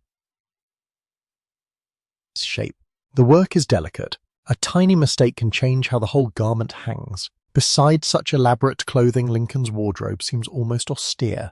Dark coats, shirts, waistcoats, trousers, boots, the famous hat. You can imagine his things occupying less emotional space even if his physical size requires unusually long measurements. There are also small rooms and passages connected with servants' work. The White House private world depends upon constant movement that the family may barely notice. Water travels upstairs. Ashes travel down. Linens move between bedrooms and laundry areas. Food comes from the kitchen. Empty trays return. Coal and wood must reach fireplaces. Chamber pots and wash water must be dealt with. Every comfortable room rests upon physical labor. You hear footsteps behind you. A domestic worker carries folded linen. The fabric smells clean and slightly damp. Laundry in the 19th century is exhausting work. Water must be heated. Clothing is rubbed, boiled, rinsed, wrung, dried, and ironed. Heavy sheets become heavier when wet. White fabric requires special attention. Stains do not disappear through the press of a button. The household produces laundry endlessly. The president contributes like everyone else. Shirts, handkerchiefs, nightclothes, collars, towels, bedsheets. Private life is full of objects that become dirty and must be made clean again. It is difficult to imagine a less heroic historical subject. That is precisely why it matters. You continue into a dressing area. Perhaps Lincoln stands here on a cold morning while deciding which coat is least troublesome. Perhaps Mary checks a gown before descending to a reception. Perhaps a servant brushes dust from fabric. No official historian waits nearby. Nothing important seems to be happening. Yet these repeated routines occupy far more of human life than speeches or ceremonies ever do. You pause near a window. The glass is cool. From here, the White House grounds look different than they do from outside. You see paths instead of architecture. A carriage approaches. Someone crosses the yard. A stable worker leads a horse. In warmer months, greenery softens the view. In winter, branches become thin against a pale sky. Lincoln sometimes looks from these upper windows. What he thinks during such moments is harder to know. Later writers have often imagined him staring toward distant military hospitals, camps, or the unfinished Washington Monument. Some of these images are plausible, but private thought is one of history's most difficult territories. You should resist filling every silence with meaning. Perhaps sometimes he simply looked outside. Perhaps he noticed the weather. Perhaps he wondered whether the rain would continue. Ordinary thoughts belong to famous people too. You turn toward another doorway. This leads to a space associated with family visitors and intimate conversation. The White House receives many relatives, acquaintances, and friends during the Lincoln years. Not everyone meets Abraham Lincoln in his formal office. Some are admitted into the family's private rooms. There the atmosphere changes. People sit more comfortably. Lincoln may tell stories. Mary may discuss personal matters. Children pass through. Tea or refreshments appear. A conversation that begins seriously may drift toward old memories. One unusual feature of Lincoln's private life is how porous these boundaries remain. Even upstairs, he is never fully protected from petitioners or acquaintances. People with enough persistence sometimes get remarkably close to him. Modern ideas of presidential security hardly apply. The result is a household where privacy must often be created socially rather than physically. A closed door may help. A servant may say the president is unavailable. A secretary may redirect someone. But there is no perfect barrier. You can imagine Lincoln escaping briefly into a smaller room simply because fewer people know to look for him there. The White House contains another kind of hidden space, the places where objects accumulate. Papers, boxes, books, clothing, unused furniture, household supplies. Every large residence develops such corners. An item is set aside because it may be needed later. A chair is moved from one room to another. A trunk holds clothing from another season. A bundle of letters waits for sorting. Dust gathers quietly. These forgotten objects fascinate you because they show history before anyone decides what is worth preserving. To Lincoln, a folded note may be temporary. To a museum a century later, the same scrap may become priceless. A pair of gloves can become evidence. A chair becomes a relic. A shaving mirror becomes a way of imagining a morning. Nobody knows which ordinary object will survive. Most will not. That uncertainty surrounds you as you move farther down the hall. Perhaps there is a small table here that disappears during a later renovation. Perhaps a curtain is discarded. Perhaps a child's object is broken and thrown away. The majority of private life leaves no artifact. It vanishes. This is why surviving details become so precious. You stop near the family library area. Books rest in rows or small stacks. Lincoln's reading habits follow him into nearly every private space. A book may appear beside a bed, on a table near a chair, or among official papers. He does not require a perfect library to read. He requires only light and a few uninterrupted minutes. The lamp flame moves slightly. The page casts a small shadow beneath his hand. You hear the faint turn of paper. Farther away, Ted is still awake. A servant moves through the hall. Mary speaks somewhere behind a closed door. The White House has become a household again, and this may be the most hidden truth of all. The private rooms are not mysterious because extraordinary events happen inside them. They are mysterious because almost nothing extraordinary happens there. People sleep, wash, dress, read, argue, store things, lose things, repair things, look through windows, close doors. That ordinariness is what public history usually forgets. You remain in the corridor as the lamps grow lower. The polished rooms downstairs are now distant. Here the floorboards give a faint complaint beneath your step. A line of light appears beneath one door. Behind another, everything is dark. Somewhere nearby, Lincoln is still awake, and beside him, as so often happens, there are papers, letters, books, words waiting to be read. So you move quietly towards the desk and the small pieces of correspondence that travelled from unknown hands across America and sometimes remained close to Lincoln long after the crowds had gone. Section 10. The papers waiting beside Lincoln seem almost alive in the lamplight. Some are folded carefully. Others have been opened so many times that the creases have softened. A few contain official business, but many carry something quieter, the private voices of people writing directly to a president they may never meet. You draw closer to the desk. The room smells faintly of ink, paper, wool, and the dying fire. Outside Washington has settled into another evening. The wheels on nearby streets are fewer now. A horse passes somewhere beyond the windows. Then the sound fades. Inside Lincoln unfolds another letter. Paper is one of the great textures of his private life. It follows him everywhere. Letters arrive at breakfast. Notes interrupt meetings. Petitions wait in stacks. Newspapers gather on tables. Books lie open beside chairs. Drafts disappear into pockets. Small scraps carry reminders that might otherwise be forgotten. Even his famous hat becomes at times another place to keep paper close. I begin to understand that Lincoln does not simply live in the White House. He lives inside a moving landscape of words. One well-established fact is that Lincoln wrote an extraordinary amount by hand and prepared letters, memoranda, speeches, notes, legal arguments, messages, and brief instructions throughout his adult life. Even after becoming president, with secretaries available to handle enormous quantities of correspondence, he continued writing important documents himself. Handwriting forces thought to move at a human pace. A pen must be dipped. A line must be formed. Ink needs a moment to dry. A message cannot disappear instantly. You picture Lincoln bending over the desk. His long fingers hold the pen. The NEB scratches softly across the page. There is no steady mechanical sound, only brief movements. Scratch. Pause. Another line. The silence between sentences may be as important as the writing itself. Lincoln is known for choosing words carefully. He can speak informally and tell stories with remarkable ease, but when preparing important language, he often becomes deliberate.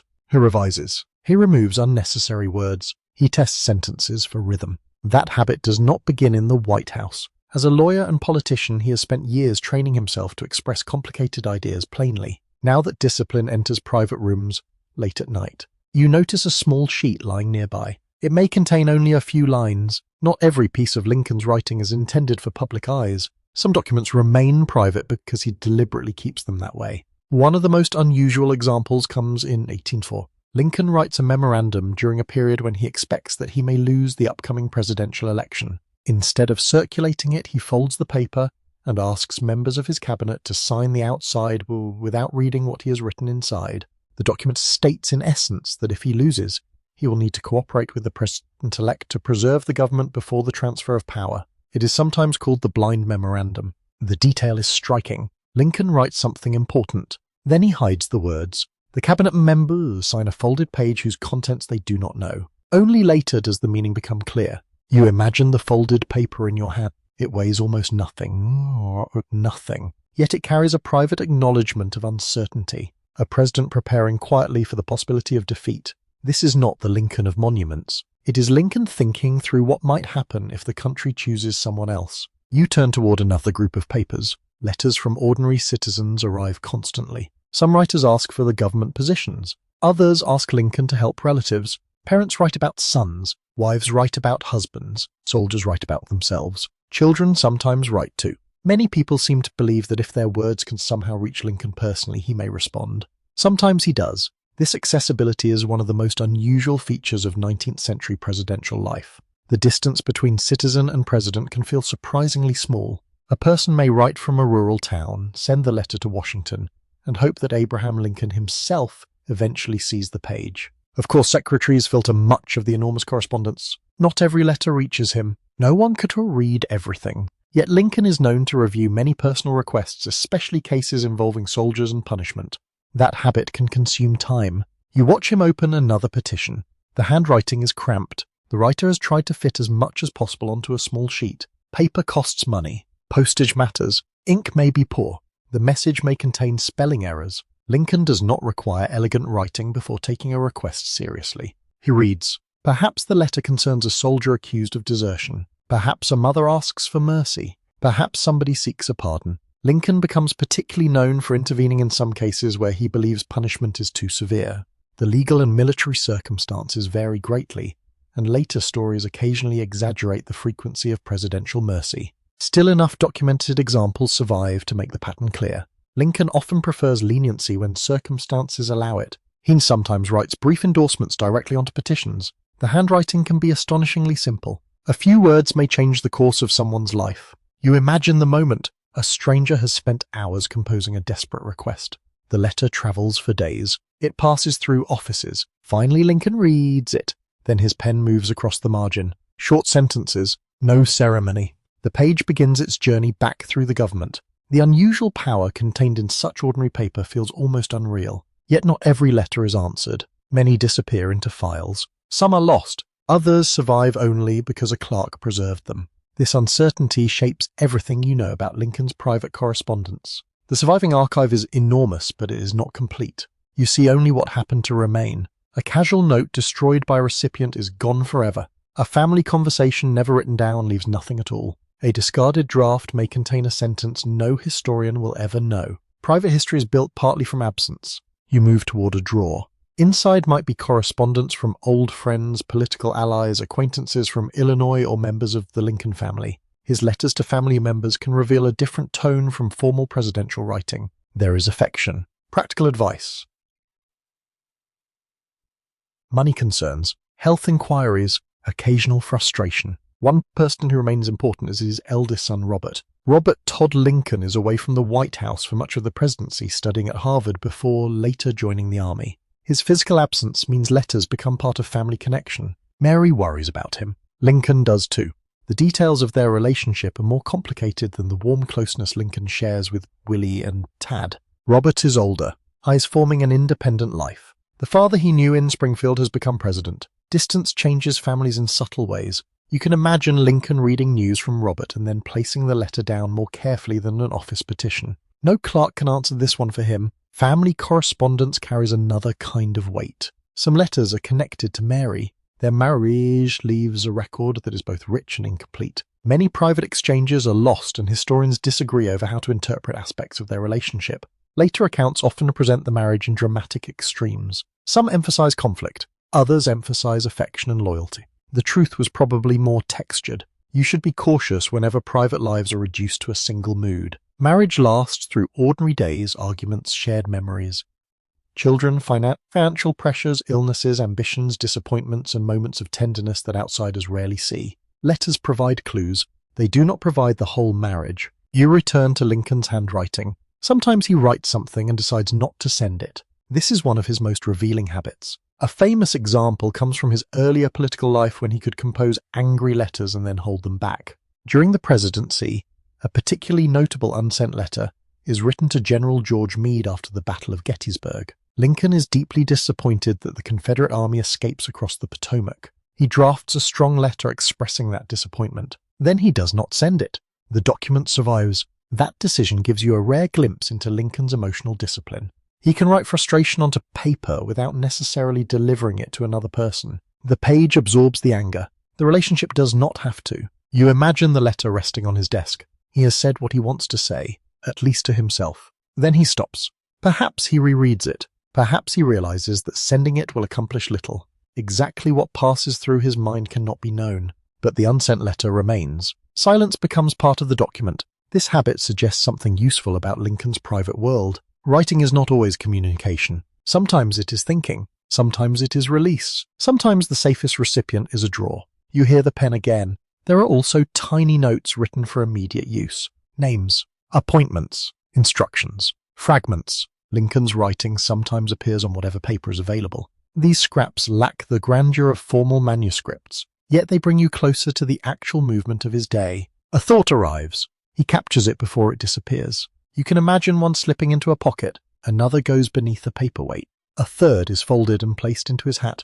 Later someone asks for information. Lincoln searches. Perhaps he remembers where he put it, perhaps not immediately. The image is quietly amusing because paper meant to create order can also create another form of disorder. Stacks grow. Letters overlap. Documents migrate between rooms. Secretaries struggle to maintain systems around a president whose habits are partly methodical and partly improvised. John Nicolay and John Hay Lincoln's principal private secretaries occupy an especially important place in this world. They manage access, correspondence, appointments, and countless practical demands around him. They see Lincoln at hours when most visitors do not. They know his moods. They know which interruptions matter. They know how much paper enters the office every day. Their later writings preserve valuable observations, although like all memoirs, they reflect the perspectives of the people who wrote them. You see one of them enter quietly. A new document is placed on the desk. Lincoln looks up. Another message. Another decision. The pile never truly disappears. But tonight your attention rests on a smaller object. A personal letter. Lincoln folds it along an existing crease. For a moment, he does not reach for the next page. He sits quietly. The lamp flame trembles. The paper remains in his hand. What memory has it awakened? You cannot know, and perhaps you do not need to. That unknown space protects something human from the reach of history. Soon the letter is placed beside a book. This feels natural. For Lincoln, letters and books are neighboring worlds. One brings voices toward him. The other allows him to leave his own room entirely. And as the night grows deeper, you notice the volumes waiting beside the lamp. Shakespeare, poetry, humour, scripture, newspapers, legal works, and the familiar pages to which Lincoln repeatedly returns when the house finally becomes quiet. Section 11. The letter beside the lamp remains folded, but the book next to it is already open. You move closer. Its pages are uneven with use. The binding has softened slightly at the edges. A few passages feel familiar, not because you have read them tonight, but because Lincoln has returned to them often enough that they seem almost like rooms within another house. Reading has followed him for most of his life. Long before the White House, before Washington, before national fame books offered Lincoln a way to move beyond the limits of his surroundings. As a boy, he had access to relatively few volumes. That scarcity made them precious. Her borrowed books. Her reread them. He carried phrases in memory. He copied passages. And by the time you find him sitting beneath the soft light of a White House lamp, reading has become less a hobby than a lifelong habit of mind. You sit nearby as he turns a page. One well-established part of Lincoln's private reading world is his deep affection for Shakespeare. He does not merely know a few famous quotations. He reads Shakespeare repeatedly and is especially drawn to the tragedies: Macbeth, Hamlet, King Lear, Richard III. These are plays filled with ambition, lost conscience, uncertainty, and the strange consequences of power.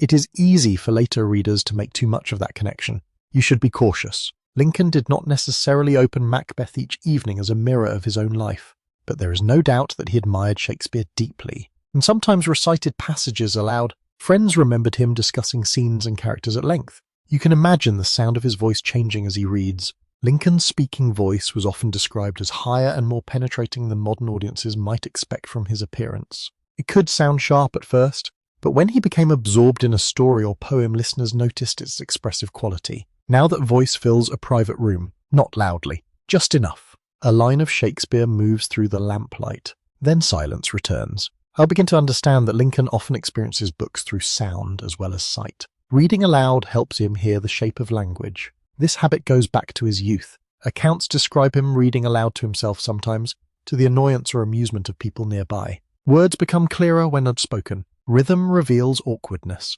Meaning settles differently in the ear. For a man who gives speeches and thinks carefully about sentences, this matters. You look again at the open page. Perhaps this is Shakespeare tonight. Perhaps not. Another writer Lincoln valued was the poet Robert Burns. The Scottish poet's language, humour, sympathy for ordinary people, and reflections on human weakness seemed to appeal strongly to him. Lincoln knew several Burns poems and sometimes quoted them. There is something fitting in the image. A president born into a modest frontier household sits in one of America's grandest residences reading poetry written by a farmer's son from Scotland. The distance between them seems enormous.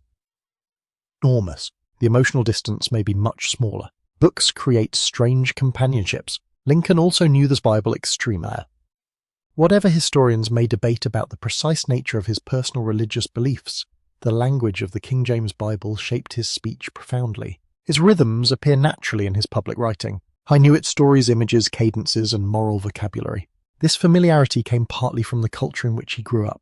Biblical language was everywhere in 19th century American life, but Lincoln's use of it becomes unusually skilled. You can hear echoes of scripture in his most carefully shaped sentences, short parallel phrases, measured repetition, simple words carrying large meanings. These effects are not accidental. You picture him reading quietly. The page is thin. The type is dense. Perhaps he pauses at a familiar passage. It's impossible to know exactly what private comfort he takes from it on a particular night. This is one area where historians remain uncertain. Lincoln rarely provides simple declarations that make his inner beliefs easy to classify. People close to him offer different interpretations. His religious thought appears to change over time, especially under the weight of personal loss and national crisis. But certainty about his most private convictions remains elusive. So you leave the question open. You watch him read instead. That is enough. Another volume may contain poetry by Lord Byron. Lincoln was familiar with melancholy verse, and his own temperament sometimes drew him toward writing concerned with mortality, memory, and loss. One poem often associated with him is William Knox's Mortality. Lincoln was said to have memorized and recited it. The poem reflects on the passing of human life. It's easy to understand why later biographers connected such material with Lincoln's melancholy. Yet once again, private taste should not be turned into a diagnosis. People read said poetry for many reasons. Beauty, recognition, rhythm, curiosity, comfort. You do not need to know exactly which reason applies. You only notice that certain poems stayed with him. That ability to remember language is remarkable. Lincoln's formal schooling was limited. He often estimated that his total time in school amounted to less than a year. Yet he educated himself continuously. Read law, history, biography, poetry, political arguments, newspapers, religious texts, grammar, mathematics, anything that could help him understand a question more clearly. By adulthood, he had built an intellectual life through persistence rather than formal academic training. That fact is well established. But the private process remains harder to see. You can imagine it only in fragments. A borrowed book beside a cabin fire, a page read during a break from work, a legal volume carried between towns, a newspaper spread across a table, a White House lamp burning long after others have gone to bed. The surroundings change. The habit does not. You hear another page turn. Lincoln also enjoys humour. This matters because the bookshelf beside him is not filled only with tragedy and solemn thought. He reads humorous writing and comic stories as well. One author often associated with him is David Ross Locke, who wrote satirical pieces under the name Petroleum via Nasby. Another is Orpheus C. Kerr, the pen name of humorist Robert Henry Newell. Political satire during the Civil War can be sharp, absurd, and highly topical. Lincoln enjoys some of it. He sometimes reads humorous pieces aloud to visitors. You can imagine the shift in atmosphere. A room has been heavy with official conversation. Lincoln reaches for something funny. His expression changes. A listener begins smiling. Then the president laughs. His laugh was remembered as distinctive. At moments, people described his whole face transforming. The deeply lined features soften. The eyes brighten. The solemn figure disappears. This is one reason humor is so important in understanding his private life. It gives you access to a Lincoln photographs cannot easily preserve. 19th century photography requires stillness. Exposure times, formal conventions, and studio expectations encourage serious expressions. A broad laugh rarely survives. Books help you imagine what the camera misses. You see him leaning back. Perhaps he has reached the absurd part of a story. His long shoulders move with laughter. Then the room settles again. The humor does not erase weariness. It provides a temporary release from it. Lincoln also reads newspapers constantly. You encountered them at breakfast, but they follow him throughout the day. News arrives from across the country. Different newspapers interpret the same events in wildly different ways. Some praise his administration, others attack it. Political cartoons mock his body, his policies, his origins, his family, and nearly every aspect of his public identity. Lincoln sometimes pays attention to criticism. At other times, he seems able to distance himself from it. How much particular attacks hurt him privately is difficult to measure. Public figures often learn to hide reactions. The written record captures responses only when someone chooses to mention them. You imagine him lowering a newspaper. A cruel paragraph has just ended. Does he sigh, smile, dismiss it? Read it again. No witness may be present. The moment disappears. This is the uncertainty of private reading. You know the words that reached him. You do not always know what they did inside him. There are legal books too. Lincoln never entirely ceases to think like a lawyer. His legal training values definitions, logical structure, evidence, and careful argument. Even in the presidency, he approaches difficult questions by breaking them into parts. You can feel this habit in the way he writes. Simple words, clear sequence, an argument built step by step. His earlier study of Euclid is often mentioned in this context. Lincoln reportedly worked through propositions in geometry because he wanted to understand what it meant to prove something. The detail is unusual and revealing. A self-educated lawyer studies geometric reasoning not because he intends to become a mathematician, but because he wants greater certainty about logic. You picture him much younger, struggling with definitions until they become clear. That patience survives in the White House. The books beside the lamp therefore form an unlikely collection. Shakespeare, Burns, the Bible, poetry, humor, law, geometry, remember from earlier years. Newspapers covered in political argument. They do not make a neat library of presidential wisdom. They make the library of a curious man. That difference matters. Lincoln reads for different reasons at different moments. To learn, to think, to laugh, to find language, to pass time, to escape temporarily, sometimes perhaps simply because reading is what he has always done when a quiet moment appears. The fire lowers. The lamp needs trimming. The room has grown darker beyond its small circle of light. You notice Lincoln's eyes must work harder now. 19th century evening reading is physically tiring. Gaslight and oil lamps provide useful illumination, but not the even brightness of modern electric rooms. Smoke can gather. Flames flicker. Shadows move across the page. A reader adjusts position repeatedly to keep the words visible. You hear the soft crackle from the grate. Outside rain may have begun. Drops tap against the glass. Lincoln keeps reading. There is something peaceful about the persistence of the habit. Government business can wait for a few minutes. Visitors are gone. The children are quieter. Mary is elsewhere in the private rooms. The page requires nothing from him except attention. Then Lincoln closes the book. His finger remains between the pages for a moment. Perhaps he is holding his place. Perhaps a line has reminded him of something. Soon he may repeat that line to someone. Or it may become part of a story. That is how reading moves through Lincoln's private world. Books do not stay on shelves. They become remembered phrases, jokes, comparisons, speeches, conversations, and stories told late into the evening. And as the rain continues softly beyond the window, you begin to hear one of those stories forming. Lincoln has set the book aside. A visitor has remained. Someone smiles before he even begins, because the people who knew Lincoln privately often remembered not simply what he read, but what happened when he leaned back in his chair and said that the situation reminded him of a story.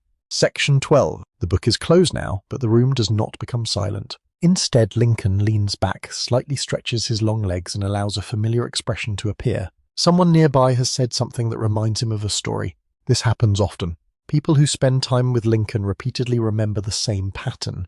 A serious conversation begins. A difficult question appears. Then Lincoln pauses, looks thoughtful, and reaches not for a document but for an anecdote. You can almost see the reaction of those who know him well. A secretary recognizes the beginning. A visitor settles deeper into a chair. Someone who has heard the story before may already be smiling. Lincoln begins slowly. His stories come from many places. Some belong to his years in Illinois. Others come from courtrooms, farms, taverns, political meetings, neighbors, old acquaintances, books, newspapers, or jokes passed from one person to another. The exact origin is not always clear. That uncertainty is part of oral storytelling. A tale travels. It changes slightly. A speaker remembers one part and improves another. By the time Lincoln tells it, the story has become shaped by his own timing and voice. You listen. His manner is not that of a theatrical performer. He does not need to dominate the room immediately. Instead, he gives you details. A foolish man does something predictable. A stubborn animal refuses to cooperate. A lawyer misunderstands his own case. A farmer discovers that his clever solution has created another problem. The story seems simple. Then the final turn arrives. The room laughs. Lincoln laughs too. One well-established fact is that Lincoln used humor constantly in private conversation. Friends, secretaries, cabinet members, and political associates all remembered his fondness for jokes and anecdotes. This habit sometimes puzzled people who expected solemnity from the president. They saw the long face, the dark clothing, the heavy responsibilities, and assumed his conversation would match. Instead, they encountered stories, lots of them. The contrast could be striking. You imagine a visitor entering with nervous expectations. He has prepared every sentence carefully. Then Lincoln tells him a humorous story involving a horse, a country lawyer, or some unfortunate local character. The visitor laughs despite himself. The room changes. That change may be one reason Lincoln tells so many stories. Humor makes people less rigid.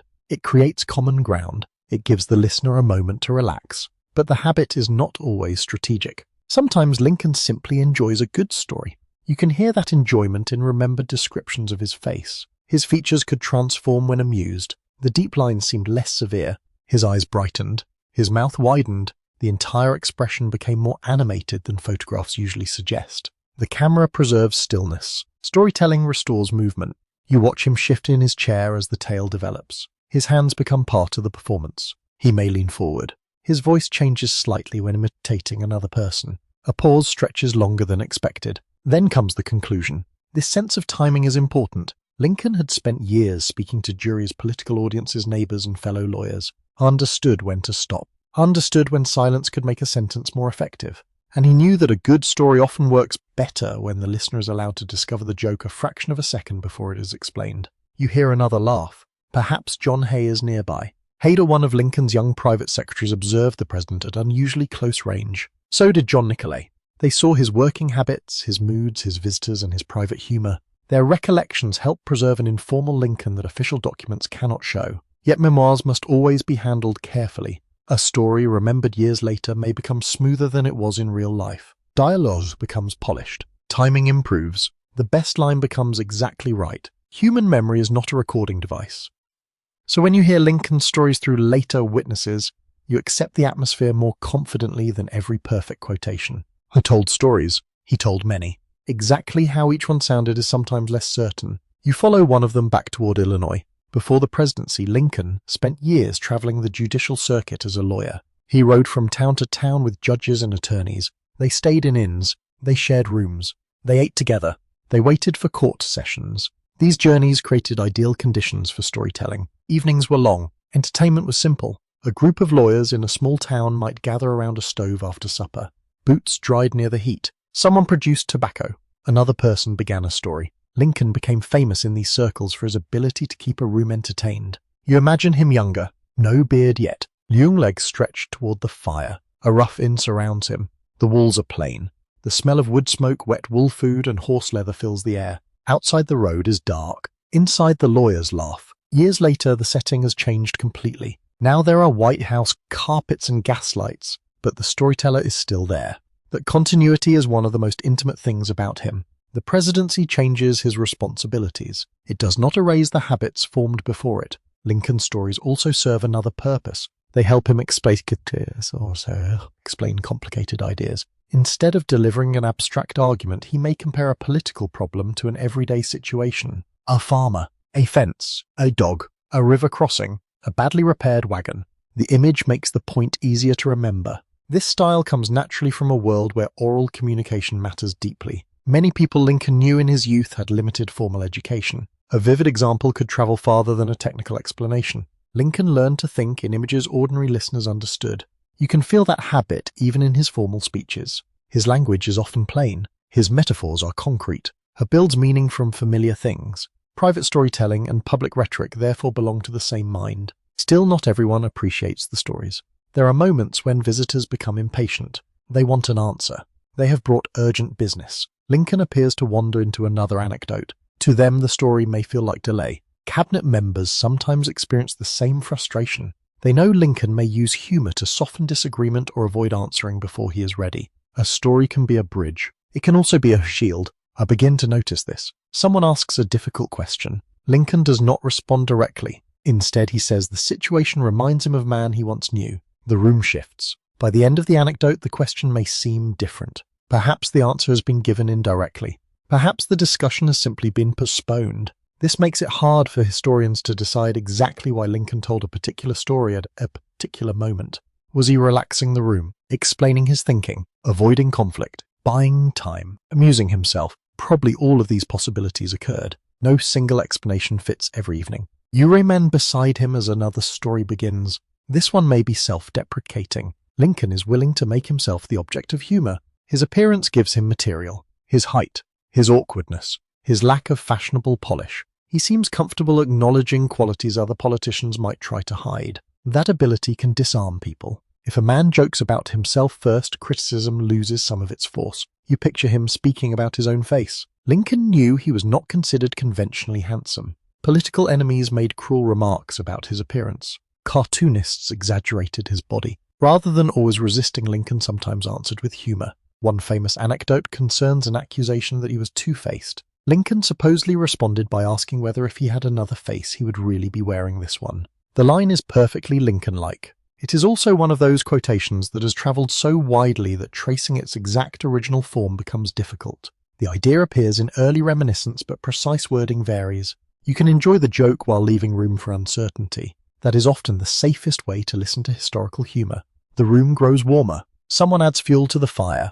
The smell of burning wood strengthens briefly. Rain continues beyond the glass. Perhaps a clock marks another hour. Lincoln should probably be resting. Instead, another visitor has stayed. The conversation drifts away from government and toward old memories. This is when his stories become more personal. He remembers people from New Salem, Springfield, the legal circuit, a neighbor, a shopkeeper, a judge, a man whose name means nothing to national history, but still survives because Lincoln once remembered him aloud. These forgotten figures interest you. They appear briefly. A peculiar habit, a sentence, a mistake, a kindness. Then the story ends. Without Lincoln's memory, perhaps they would vanish entirely. Storytelling becomes a small archive of ordinary people. He carries pieces of earlier America inside him. Log cabins, general stores, rough roads, village disputes, county courts, farm animals, riverboats, boarding houses, frontier jokes. The White House contains them whenever he begins talking. You almost feel the room change around you. The polished furniture fades. For a few minutes you are sitting beside a stove in Illinois. Then the laughter ends and Washington returns. There is another side to this habit. Lincoln sometimes tells stories during periods of immense personal strain. The greater the tension witnesses notice, the more urgently humor may appear. This leads some later observers to interpret his joking as a form of emotional survival. That interpretation is plausible, but it remains partly inferential. Lincoln himself does not leave a psychological explanation of the habit. Still, people close to him understood that humor offered relief. One cabinet member might regard a joke as inappropriate. Lincoln may experience it as necessary. A mind cannot remain under pressure every minute. Laughter opens a small window, then it closes again. You see the change happen. Lincoln finishes a humorous story. For a moment, everyone is smiling. Then someone hands him a paper. His face settles. The lines return. He reads. The transition can be almost immediate. This ability to move between laughter and gravity becomes one of the defining rhythms of his private life.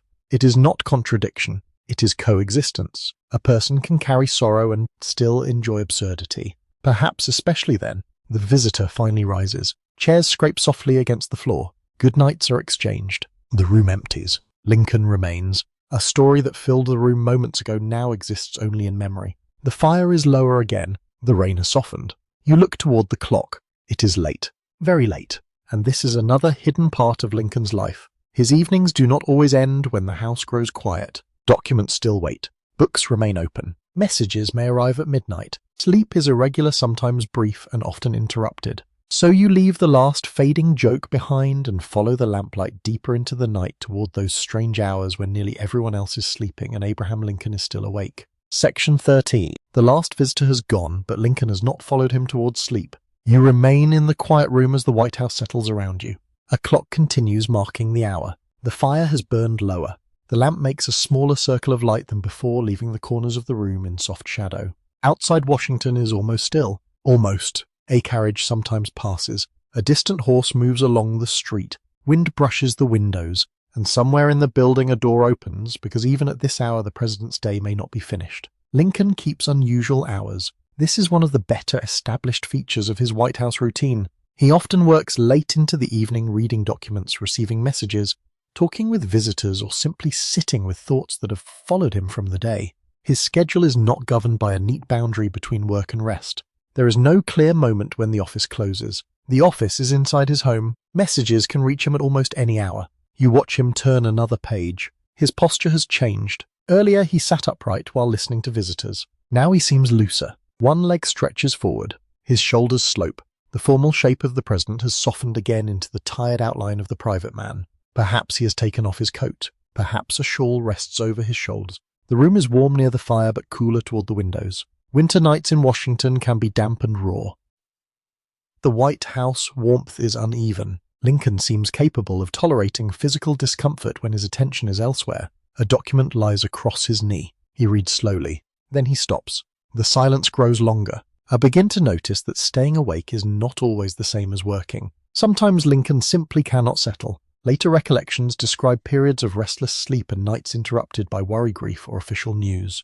But it is difficult to reconstruct a precise nightly pattern. No one records every hour. You know he often stayed awake late. You know that intense pressures followed him into the night. Exactly how frequently he slept poorly remains uncertain. That uncertainty matters because famous people attract tidy explanations. A sleepless night becomes evidence of a burden. A late lamp becomes proof of worry. Sometimes that is true. Sometimes a man is simply awake. You allow room for both. The bedroom waits elsewhere. A bed has been prepared. Water stands in a pitcher. Clothing has been laid aside. Yet Lincoln remains near the lamp. Perhaps one reason is habit. He has spent much of his adult life reading after the demands of the day finally quieted. As a young lawyer, on the circuit evenings could be the best time for private thought. As a politician, late hours allowed him to read without interruption. The White House simply magnifies that old pattern. Now the interruptions are larger. So are the consequences. You hear footsteps in the corridor. A secretary appears with a message. Lincoln looks up. The paper may concern something urgent, or it may be merely another item that could not wait until morning. Telegraphy has transformed the speed at which information reaches Washington. News that once would have taken days can now arrive with startling quickness. Lincoln uses the War Department telegraph office frequently during his presidency, sometimes staying there late while waiting for reports. This is one of the most unusual pieces of his nighttime routine. The White House itself does not initially contain the main telegraph facility he relies upon. So Lincoln sometimes leaves the residence and walks to the War Department nearby. You follow him into the night. The transition is sudden. Warm rooms give way to outdoor air. The streets are darker than modern Washington. Gas lamps illuminate limited areas, leaving stretches of shadow between them. The ground may be muddy. Rainwater collects in ruts. A horse moves past slowly. The smell of wet earth mixes with smoke from chimneys. Lincoln crosses the short distance on foot. At his height, he is difficult to mistake. His hat makes him taller still. Security around him can seem astonishingly light. He may have an escort at times, but compared with later presidents, his movements remain remarkably open. You reach the War Department. Inside, another kind of nighttime atmosphere waits. The telegraph office is bright enough to work in, but the room is plain. Operators sit near equipment. Paper gathers. Keys click. Messages arrive in coded or abbreviated form. The sound is small but persistent. Tap. Pause. Tap again. Telegraph operators become invisible participants in the president's private hours. They see Lincoln when he is waiting, not speaking, not performing, just waiting. This may be one of the most revealing positions in which to imagine him. Waiting is passive. A president cannot force news to arrive faster. He cannot change what has already happened beyond the wires. He can only sit, read, walk, ask whether anything new has come. Contemporary recollections from telegraph operators describe Lincoln visiting frequently and sometimes remaining for long periods. He reads telegrams as they arrive. He may write replies. He occasionally tells stories to the men working there. Either here, humor follows him. The waiting room becomes another private space hidden inside a public institution. You sit with him. A message is handed over. His eyes move across the page. The room seems to become quieter even though the telegraph continues clicking. Then he folds the paper. Perhaps there is relief. Perhaps disappointment. Perhaps nothing is visible at all. That restraint is important. People around Lincoln often try to read his face. Sometimes they believe they knew what he felt. Historians later do the same through their accounts. But private emotion is difficult to measure from expression alone. The eyes may look tired because it is midnight. A sigh may belong to fatigue as much as worry. You resist turning every gesture into symbolism. The hour grows later. Lincoln eventually rises. You walk back toward the White House. The night air feels colder now. Windows glow faintly in the distance. Most of the family is asleep. Perhaps Tad has finally become quiet. Perhaps Mary is resting. A servant may still be awake because the president has not returned. This is another hidden consequence of Lincoln's strange schedule. His late hours become other people's late hours. Secretaries wait. Servants remain alert. Telegraph operators continue working. Drivers and guards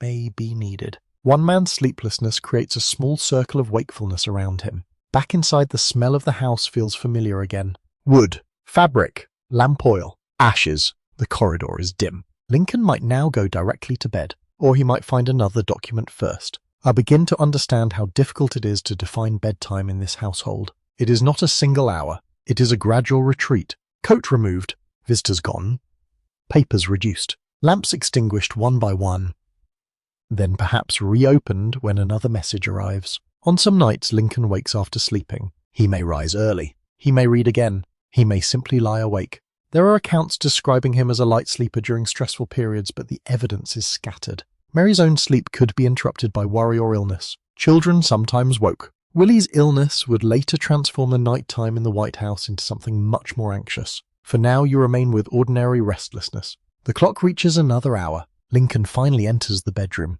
His boots come off. The floor is cool beneath his feet. He changes into night clothes. Aberson stands nearby, but washing can wait until morning. The bed creaks slightly when he sits. You imagine him lifting the blanket.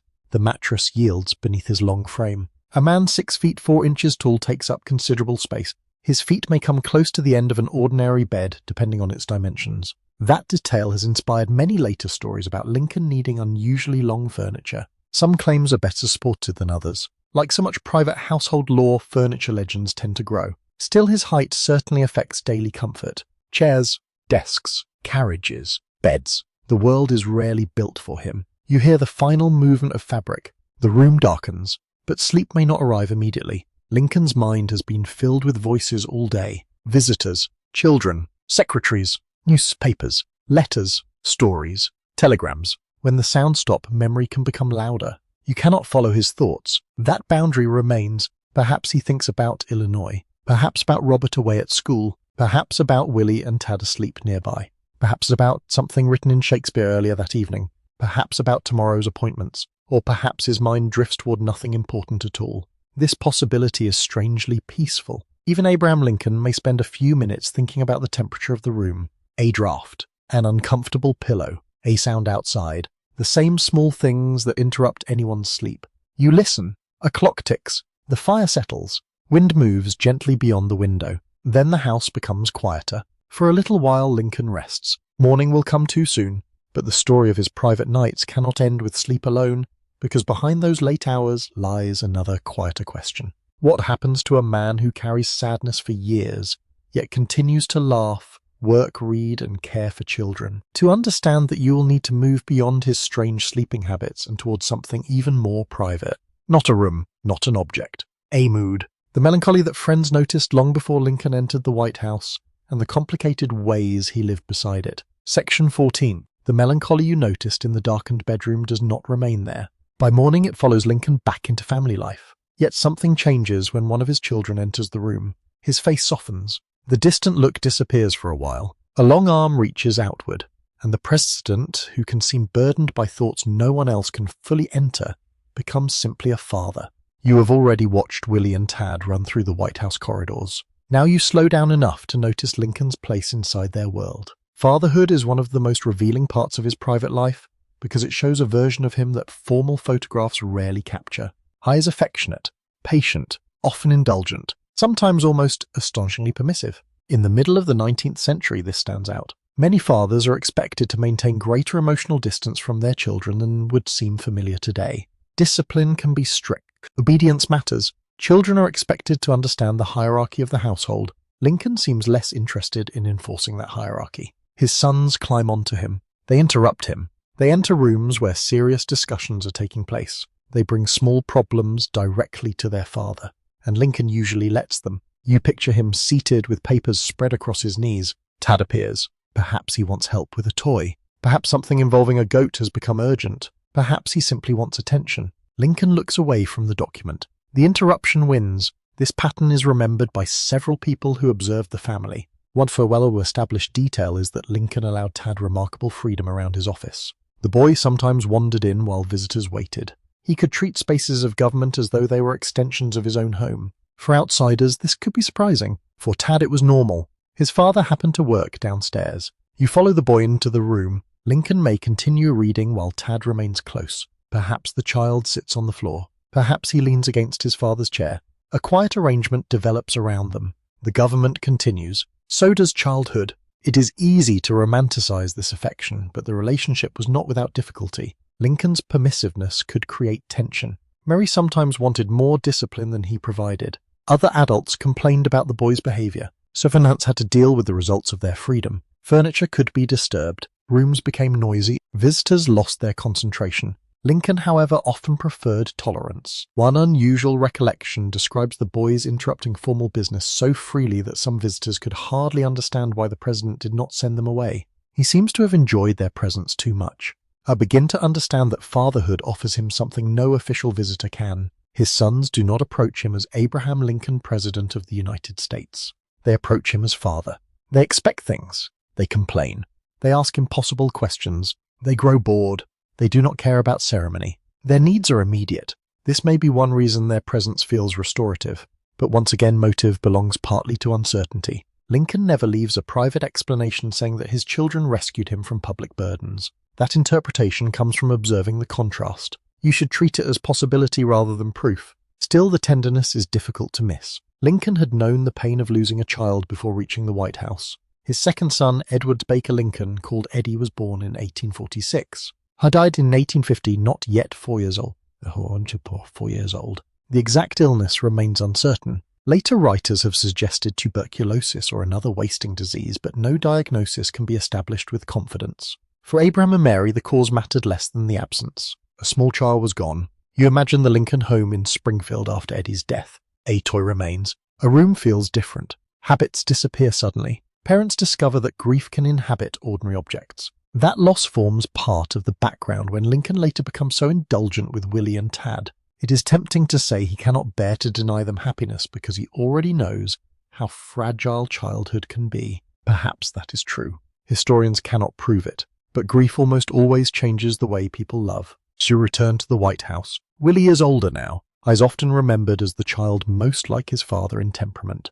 Thoughtful, curious, interested in books, sensitive.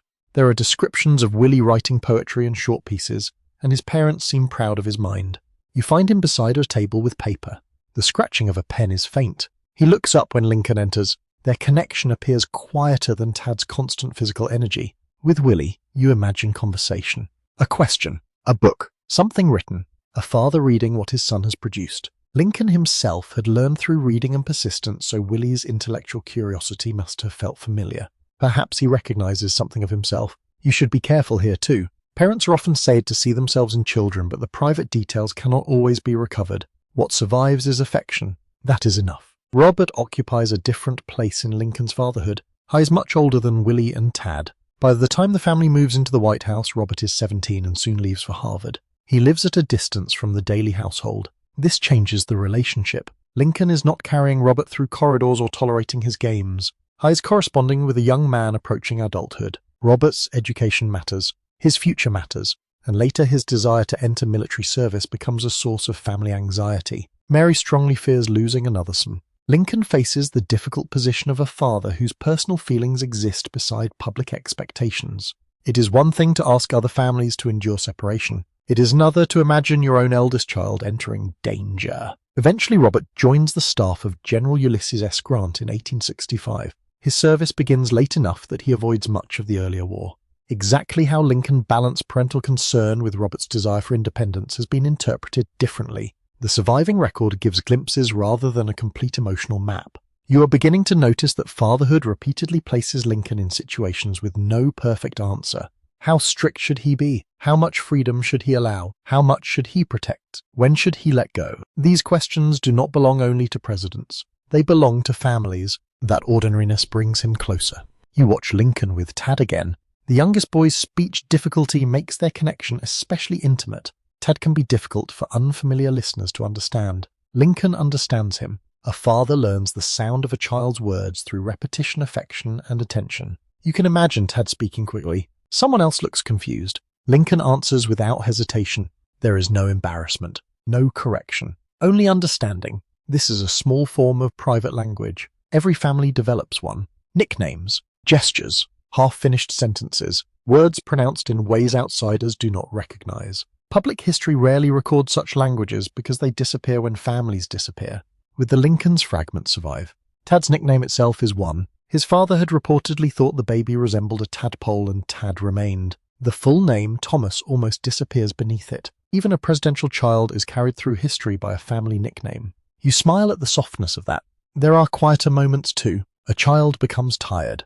The White House grows dim. Lincoln may sit with one of the boys. Perhaps he reads aloud. Perhaps he tells a familiar story. Perhaps nothing is said. Affection does not always require entertainment.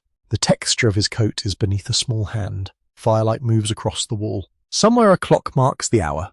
The child leans closer. For a little while, Lincoln is not required to make any decision. He only needs to remain where he is. Then illness enters the household. Children in the 19th century live in a world where diseases can become serious quickly. Medicine has limits. Doctors understand far less about infection than later generations will. Even wealthy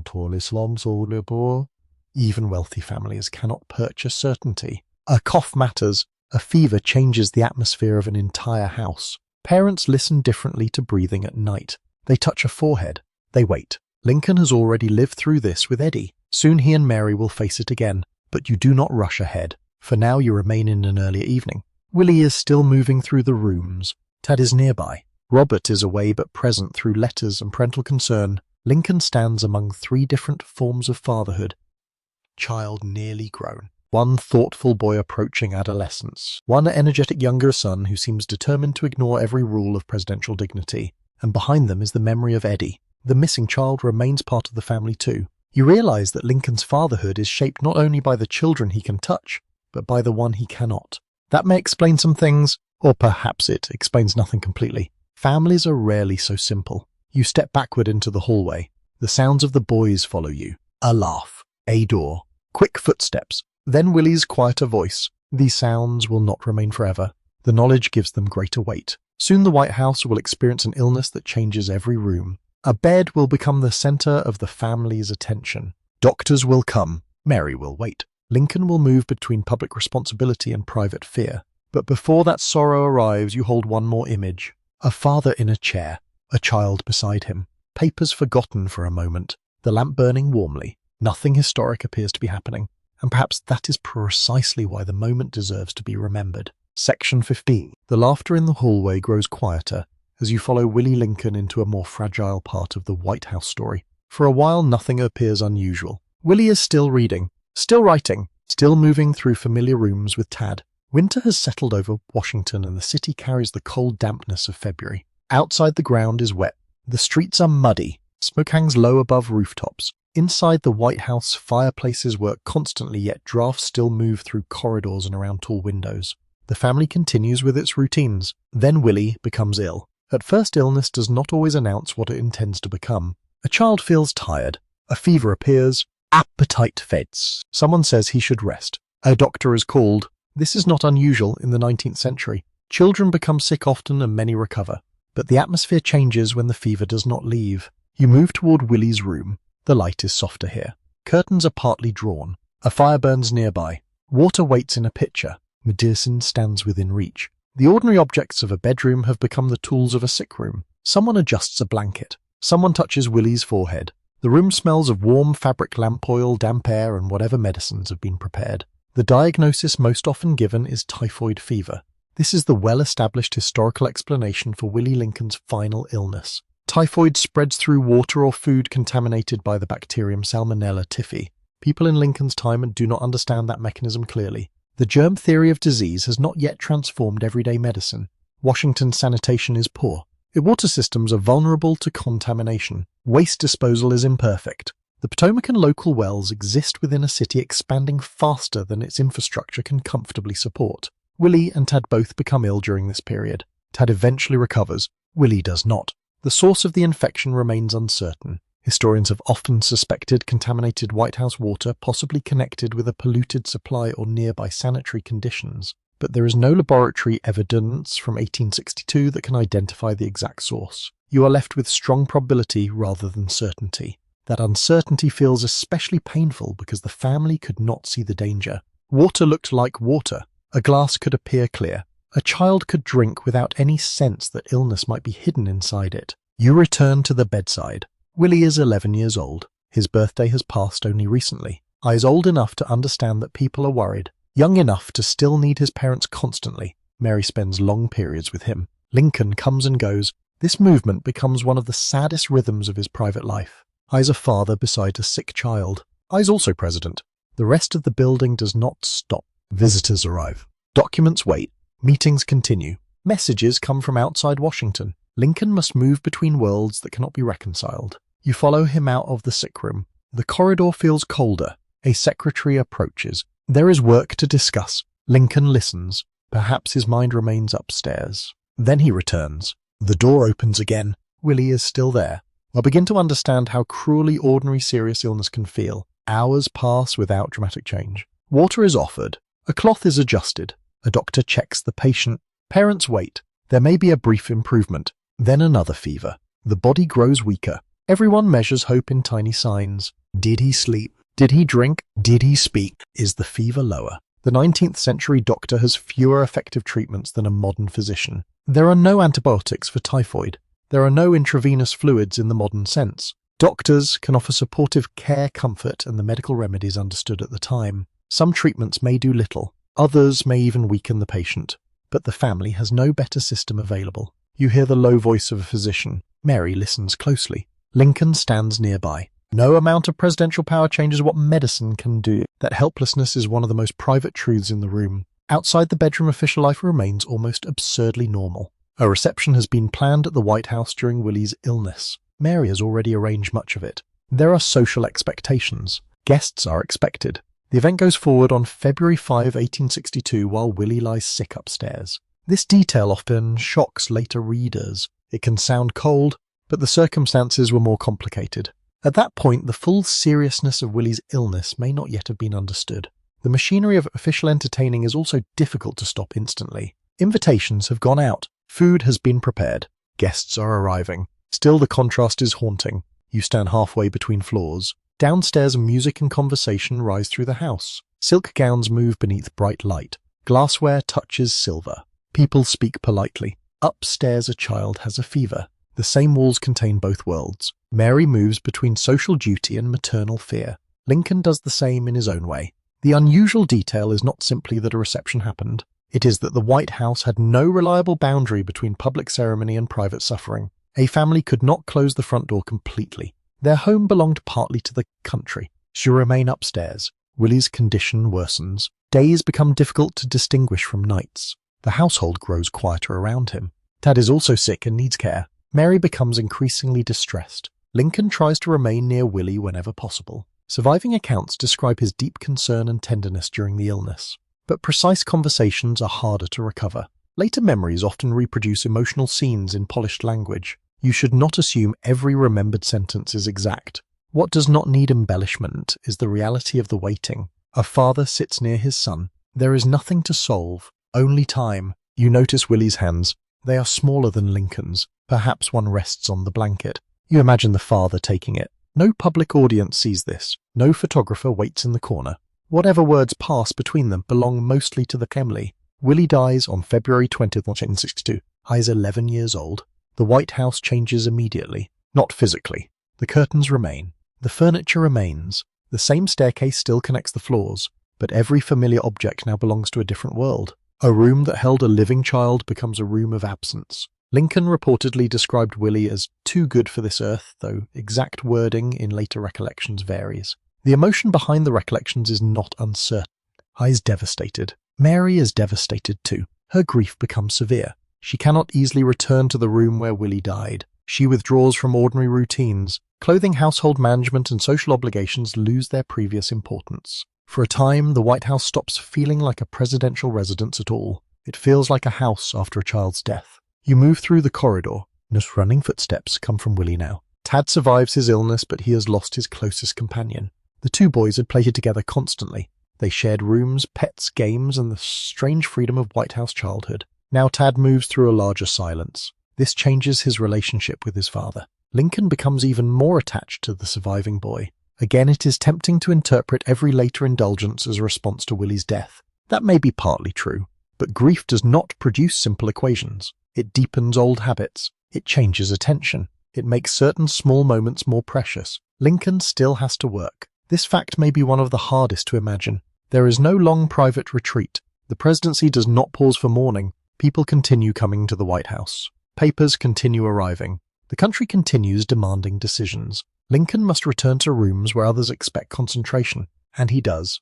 But witnesses notice the grief. His face appears more worn. His melancholy seems deeper. At times he withdraws. At other times he continues telling stories. That combination may seem strange until you remember the way humor has always existed besides sadness in him. The two do not cancel each other. They coexist again. Mary's grief takes a different shape. She turns increasingly towards spiritualism and seances, hoping for some form of contact with the dead. Spiritualist practices are common enough in 19th century America, especially among people mourning loved ones. The Civil War makes such grief widespread. Thousands of families receive news of deaths far from home. Mediums promise that separation may not be final. Mary becomes receptive to that promise. How deeply Lincoln himself participated or believed is much less certain. Accounts suggest he may have attended or observed some spiritualist gatherings, but historians disagree about his seriousness. He may have been curious. He may have participated for Mary's sake.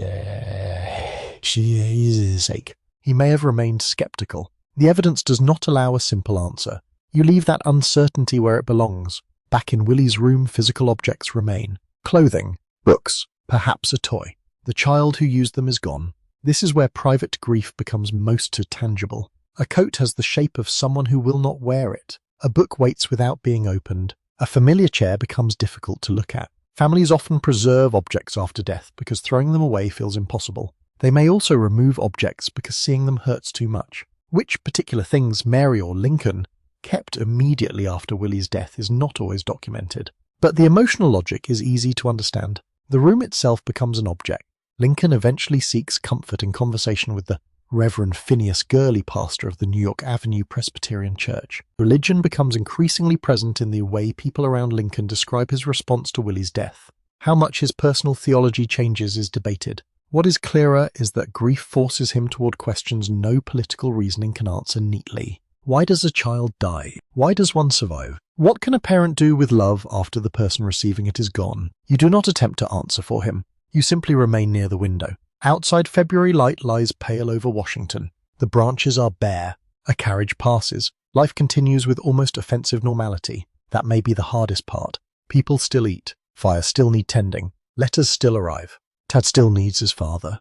And so Lincoln returns gradually to those ordinary responsibilities. He carries Willie with him invisibly. The thoughtful boy who wrote Red played with goats and wandered the White House does not disappear entirely. He remains in remembered rooms, in family grief, in the father's changing face. You listen once more for footsteps in the corridor. Only Tad answers now. His quick movement breaks the silence. Lincoln turns toward him, and from this moment forward, the youngest son's unusual White House childhood becomes even more closely woven around his father. Section 60. Tad's footsteps return first. They are quicker now, more noticeable, because Willie's are no longer beside them. The White House is the same building, yet the silence around the youngest Lincoln boy has changed its shape. You follow him through the corridor. High, still energetic, still curious, still capable of appearing in places where adults would rather he did not. But after Willie's death, Tad becomes the only young child living with Abraham and Mary in the White House. His world narrows, and in that smaller world his father becomes even more important. You already know. Tad as the restless boy who interrupts meetings follows, animals, ignores formal boundaries, and treats the executive mansion as though it were simply home. Now you begin to see how unusual that childhood truly is. Most children learn early that certain rooms belong to adults. Certain conversations are private. Certain visitors should not be disturbed. Tad lives in a house where those rules are constantly blurred. His father's office is downstairs. Government officers pass through familiar hallways. Soldiers appear at the door. Secretaries know his name. Visitors sometimes recognize him before he recognizes them. To Tad, the machinery of government is simply part of the landscape. You imagine him descending a staircase. His hand runs along the banister. Voices rise from below. He hears serious men discussing serious matters, but the meaning may not matter to him. What matters is that his father is somewhere nearby. One well-established feature of Tad's childhood is the extraordinary freedom Lincoln gives him. The boy enters his father's office without ceremony. He interrupts conversation. He sits near Lincoln while official business continues, and sometimes brings friends into spaces where adults are working. Visitors are surprised. Secretaries have become accustomed to it. Lincoln rarely seems eager to stop him. There is warmth in this, but there is also disorder. You hear a door open. Tad appears with another child. Perhaps they have found a new game. Perhaps they want paper. Perhaps they want to examine something that should remain untouched. The White House provides endless possibilities. Ink, seals, boxes, maps, desks, bells, staircases, empty rooms. A child sees playthings where adults see government property. This occasionally creates problems. One unusual story describes Tad and Willie attempting to charge visitors for admission to a room or setting up small enterprises inside the White House. Other recollections portray Tad giving out imaginary orders or pretending to conduct official business. The broad picture of playful imitation is believable. The precise details of each anecdote are harder to verify. Childhood stories are especially vulnerable to decoration. Adults remember them years later. A funny event becomes funnier. A small prank becomes a legendary White House adventure. So you keep the details lightly in hand. What remains certain is that Tad understood the White House through play. That is how children make strange environments familiar. You follow him towards Lincoln's office. His speech remains difficult for strangers to understand.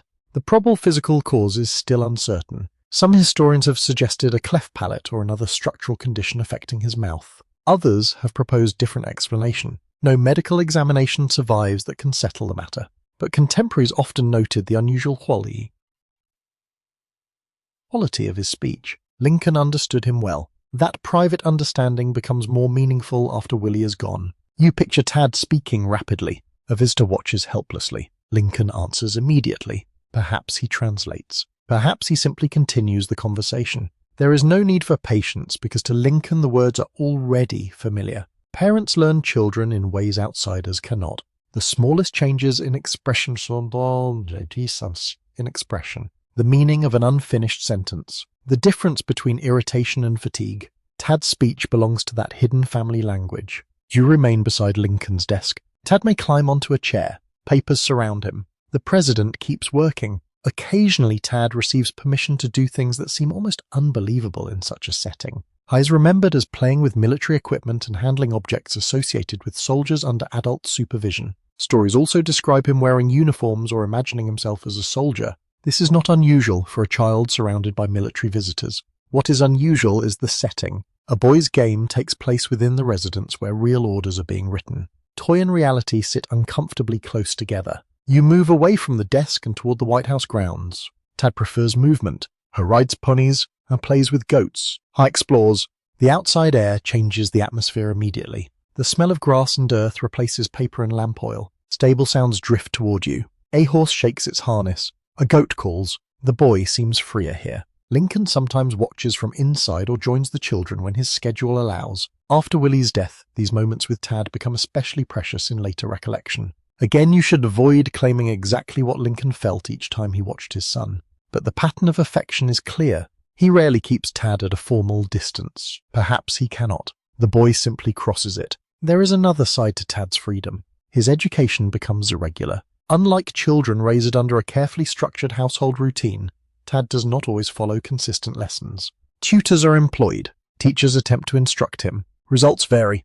I can be resistant. The White House contains too many distractions. Why sit quietly over a lesson when horses are outside, visitors are downstairs, and your father's office offers endless opportunities? You imagine a book open in front of him. A tutor waits. Tad looks toward the window. The lesson is already losing. This does not mean he lacks intelligence. Descriptions often suggest curiosity and quickness, but conventional schooling does not fit easily around his temperament and circumstances. Lincoln does not seem deeply concerned about forcing strict academic discipline upon him at this age. That permissiveness is another point where contemporaries disagree. Some consider the boy spoiled. Others see a grieving child being treated gently. Both interpretations probably contain something useful. The household after Willie's death cannot be understood as if nothing happened. Mary's grief remains intense. Lincoln's own grief remains present. Tad has lost his closest companion. Under those conditions, discipline may feel less urgent than comfort. You move into an evening room. Tad is hungry.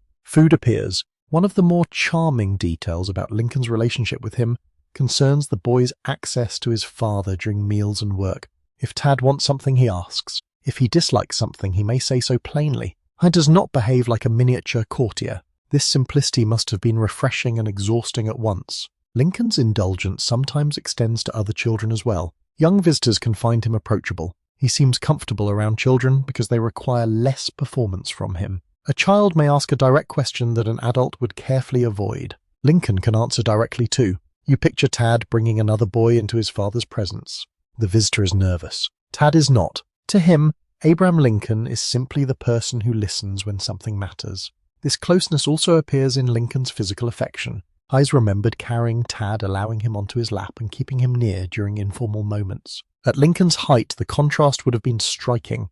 The enormous father, the small boy, long arms folding around a child. You rarely see this in photographs. Cameras are too formal. Domestic affection happens too quick, so you reconstruct it from words. Later recollections often describe Tad asleep beside or near Lincoln during late evenings. Whether every specific scene occurred exactly as told is uncertain, but it fits the broader household pattern. The boy does not disappear when adult business begins. Sometimes exhaustion simply catches him where he is. You imagine a late hour. Lincoln is still reading. Tad has stopped moving. For once the child is completely still. Perhaps he sleeps on a nearby sofa. Perhaps his head rests against his father. The lamp burns low. Papers continue to arrive. Lincoln adjusts a blanket without interrupting his reading. It is the kind of action nobody thinks to record at the moment. Only later does someone remember. Small gestures often survive because witnesses recognize their meaning after the people involved are gone. Tad also accompanies his father on carriage rides. These excursions offer another kind of privacy. A carriage is not completely private, of course. A driver is present. Security may accompany them. People may recognize the president, but motion creates temporary distance from the White House. You hear the wheels begin turning. The city passes beyond the window. Brick buildings, unpaved streets, pedestrians, soldiers, shops, trees. On quieter roads, the noise softens. Lincoln and Tad can sit beside one another without a desk between them. What do they talk about? Much of that is lost. Perhaps animals, perhaps something Tad has seen, perhaps nothing important. This uncertainty feels gentle rather than frustrating. A father and son do not need historically significant conversation every time they ride together. One remembered detail connects Tad with the theatre. Like his parents, he sometimes attends performances. Theatres in Washington offer music, drama, comedy, and spectacle, providing a temporary escape from the routines of the White House. Tad enjoys entertainment. You can imagine him becoming restless before the adults, whispering, shifting, reacting more openly than etiquette allows. Lincoln himself enjoys theatre, especially Shakespeare. For father and son, the same room can therefore offer very different pleasures. One follows the language. The other enjoys movement and novelty. Again, private life creates connections without requiring identical interests. Back at the White House, Tad's relationship with animals continues. The story of Jack the turkey belongs partly to this world. The boy sees a living creature where adults see a holiday meal. He asks his father to spare it. Lincoln agrees. Whether Tad framed the request exactly as later stories claim is impossible to know, but the episode captures something consistent in both of them. Tad feels strongly. Lincoln listens. You can see why such stories endured. They are tiny. They change nothing about national history. Yet they reveal the atmosphere of a relationship. As evening settles, you follow Tad upstairs. His energy finally begins to fade. A servant moves quietly in the corridor. Mary is somewhere nearby. Lincoln still has work below. Tad pauses, perhaps listening for him. The White House feels enormous when you are the only young child awake in it. Loopholes, high ceilings, dark windows, rooms filled with adults. Perhaps this is another reason he keeps returning to his father.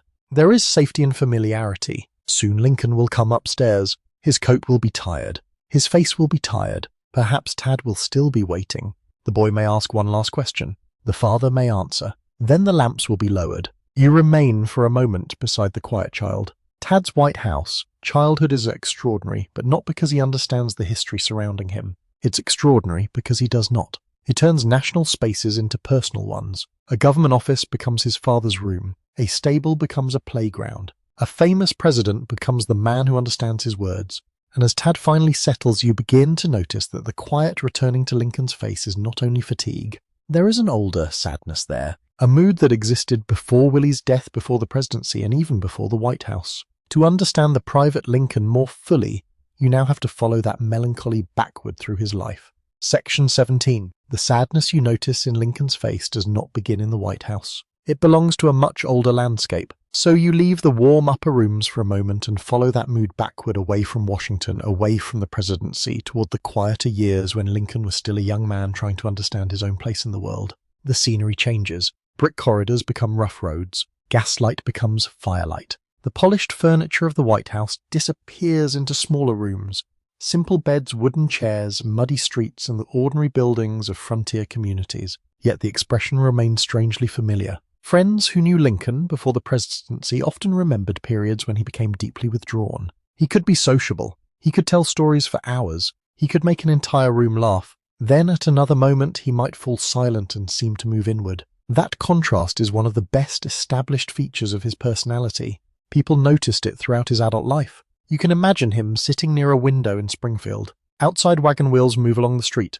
A horse passes. Rain darkens the ground. Inside, Lincoln says very little. His long body folds awkwardly into a chair. Perhaps a book rests nearby. Perhaps he is not reading. The room smells of wood smoke and damp clothing. Someone enters and hesitates before speaking. There are moments when his sadness appears heavy enough that friends become concerned. Modern readers often try to describe Lincoln using modern psychological language. This requires caution. You should not turn scattered 19th century observations into a diagnosis with complete certainty.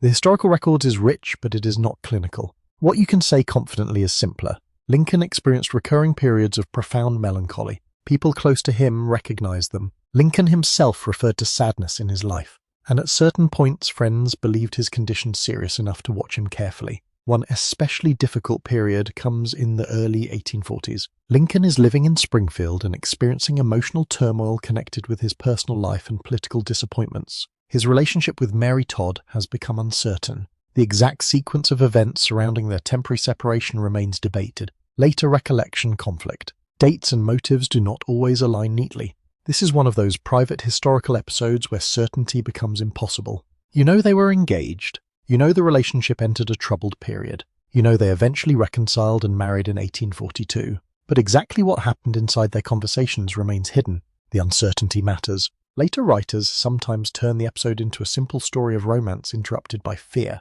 Real relationships are rarely so tidy. There may have been hesitation, family pressure, financial worry, differences in temperament, political ambition, personal insecurity, perhaps all of these at once. You walk through Springfield slowly. Winter air settles between buildings. Lincoln's friends notice that he is struggling. Them is Joshua Speed. Speed had become one of Lincoln's closest companions after Lincoln arrived in Springfield in 1837. Their friendship is important because it leaves an unusual record. The two men correspond about private fears, relationships, marriage, and emotional uncertainty. These letters provide rare access to Lincoln before the presidency. You see another Lincoln. Here, not a distant statesman, A man asking a friend for understanding. The letters are careful. Sometimes humorous, sometimes anxious, always personal.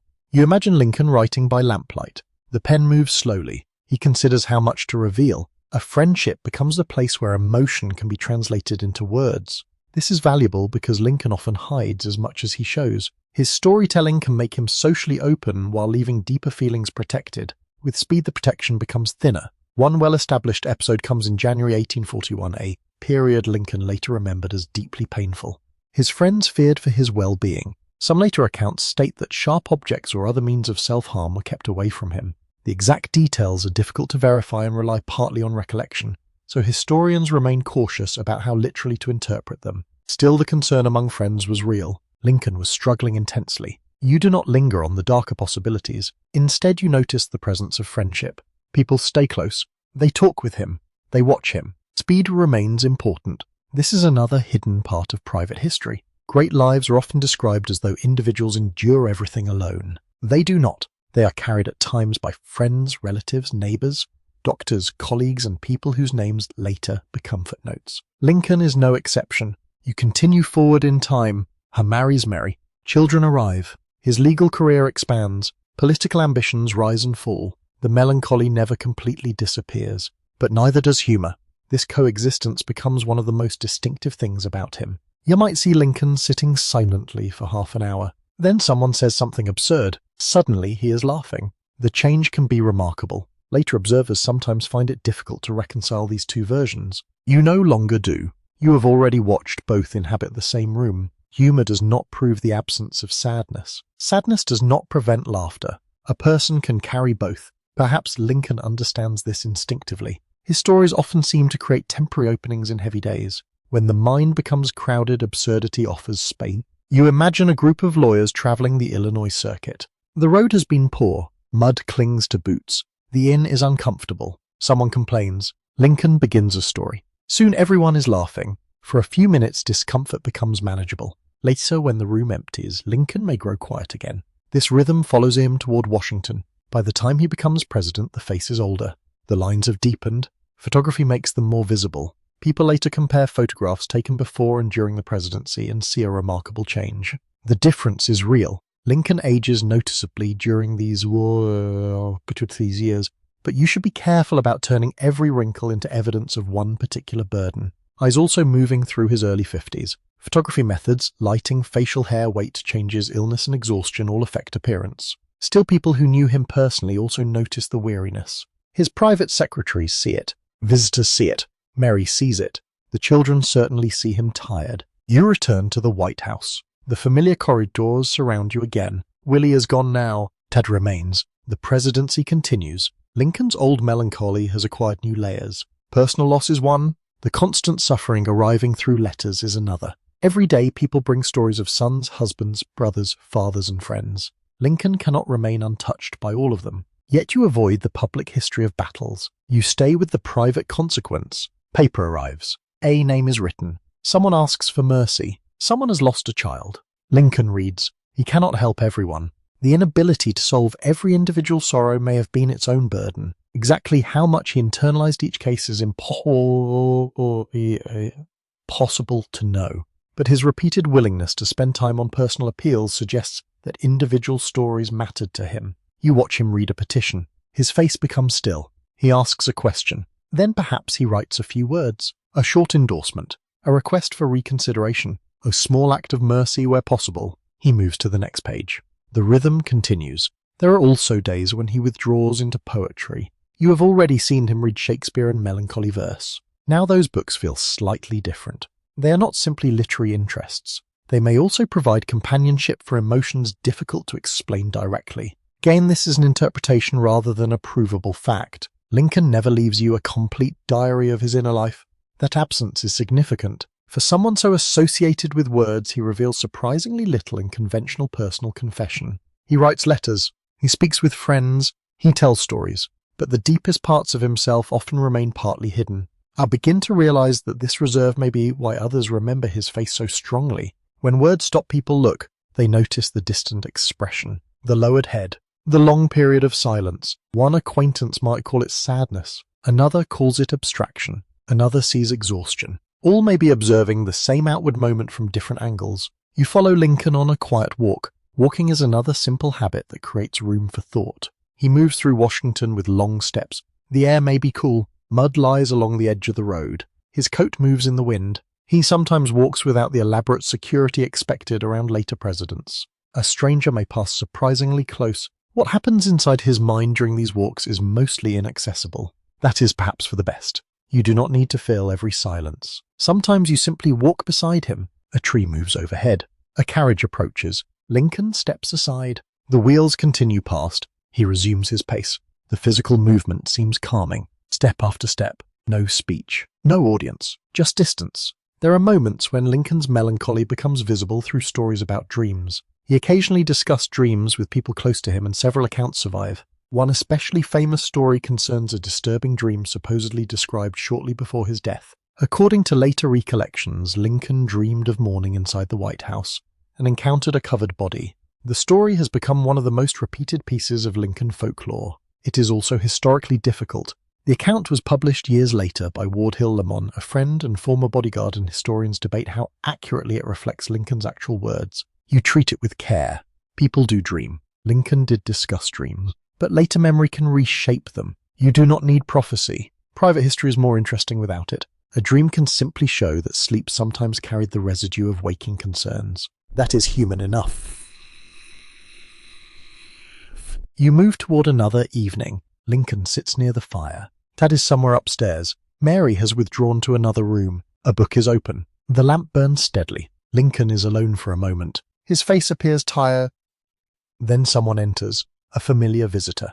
A greeting. A small exchange. Perhaps a joke. The corner of Lincoln's mouth lifts. The old pattern returns. Sadness and humour sit beside one another without argument. This may be the most useful way to understand his melancholy. Not as a secret that explains everything. Not as a single condition that defines him. But as a recurring private weather. Some days heavier. Some days lighter. Always changing. Never the whole skew. You remain near the fire until Lincoln rises. He adjusts the shawl around his shoulders. A chair has left a crease in his trousers. His hair is slightly untidy. He walks toward another room, and now you begin noticing the tiny habits that surround him. The way he sits, the way he warms himself, the way he handles papers, the way he leans in doorways, the way he carries ordinary objects without realizing that later generations will treat them as relics. These are the gestures no photograph can fully preserve.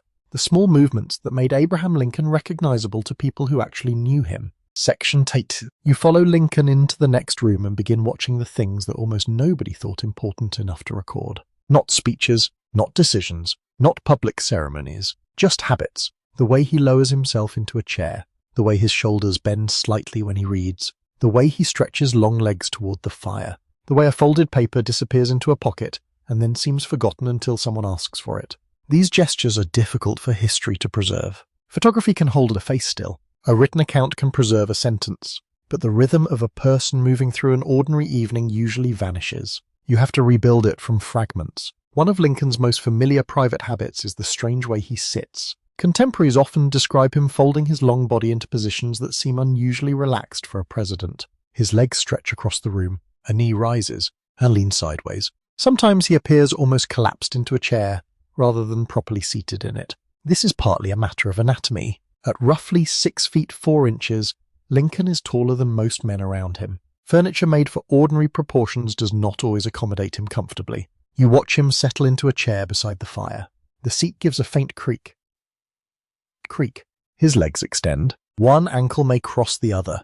The formal posture expected in portraits disappears almost immediately. Visitors notice this. Some are surprised by how informal he looks. Others find the effect reassuring. The president does not always arrange himself like someone being observed. That is precisely what makes the scene feel private. You move closer to the fireplace. Lincoln seems drawn to warmth. During Washington winters, he is sometimes remembered sitting near the fire with a shawl around his shoulders. The image appears in several recollections of informal White House life. The shawl softens his silhouette. His coat may be removed. Spurs may replace boots. A man usually presented in dark formal clothing becomes almost domestic. You can hear the fire breathing quietly. A log shifts. Orange light passes over the folds of wool. Outside, cold air presses against the windows. Lincoln stretches a foot toward the warmth. It is one of the simplest actions imaginable. yet it immediately makes him recognizable as a person rather than a portrait. There is another habit you already know. Papers travel with him. They appear inside pockets, beneath books, on tables, inside his famous hat. The habit of storing notes in his hat is unusual enough to survive in memory, though later writers probably exaggerated how frequently he used it as a mobile filing cabinet. Still, contemporary recollections support the basic practice. You imagine him preparing to leave a room and looks around for a memorandum. It is not on the desk, not beneath the newspaper. Then he removes the tall hat. A folded page appears from inside. Perhaps someone laughs. Perhaps nobody notices because they have seen this before. Lincoln unfolds it calmly. The small comedy of the moment belongs entirely to daily life.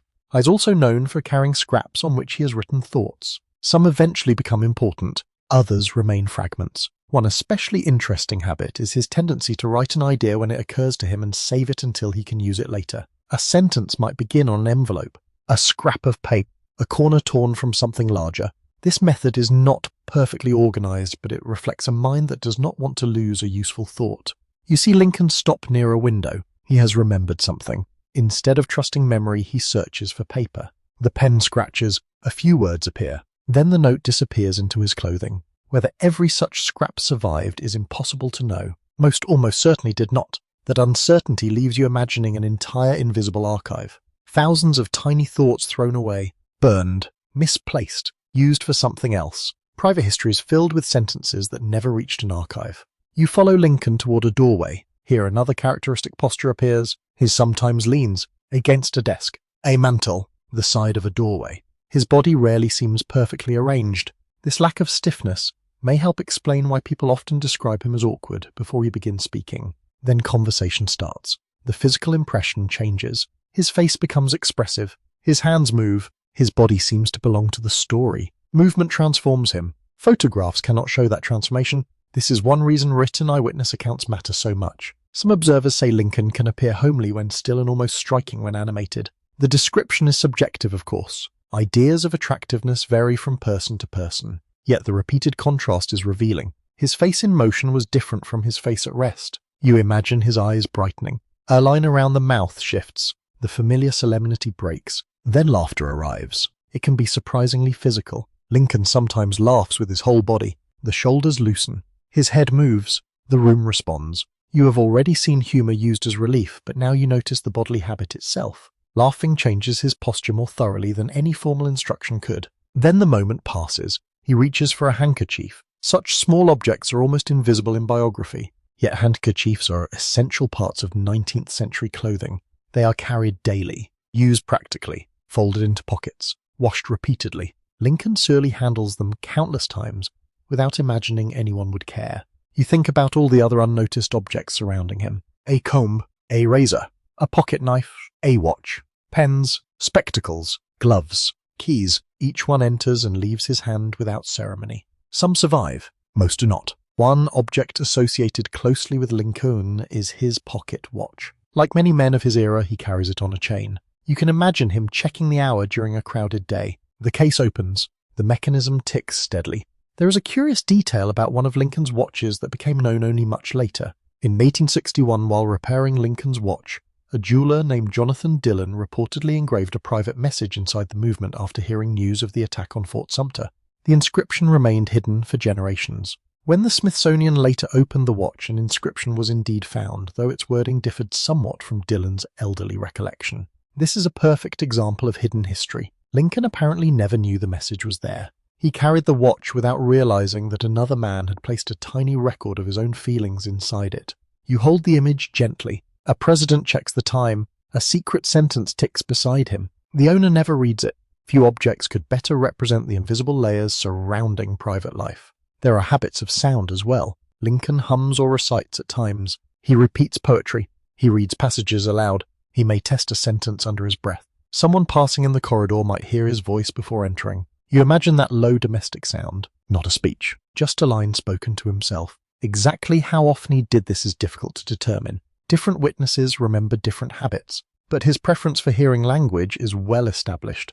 There are also moments of physical restlessness. Lincoln sometimes walks while thinking, crosses a room, stops, turns, returns to the desk. This motion may help concentration, or perhaps sitting simply becomes uncomfortable for such a long frame. You watch the floorboards take the same steps again. The route becomes familiar.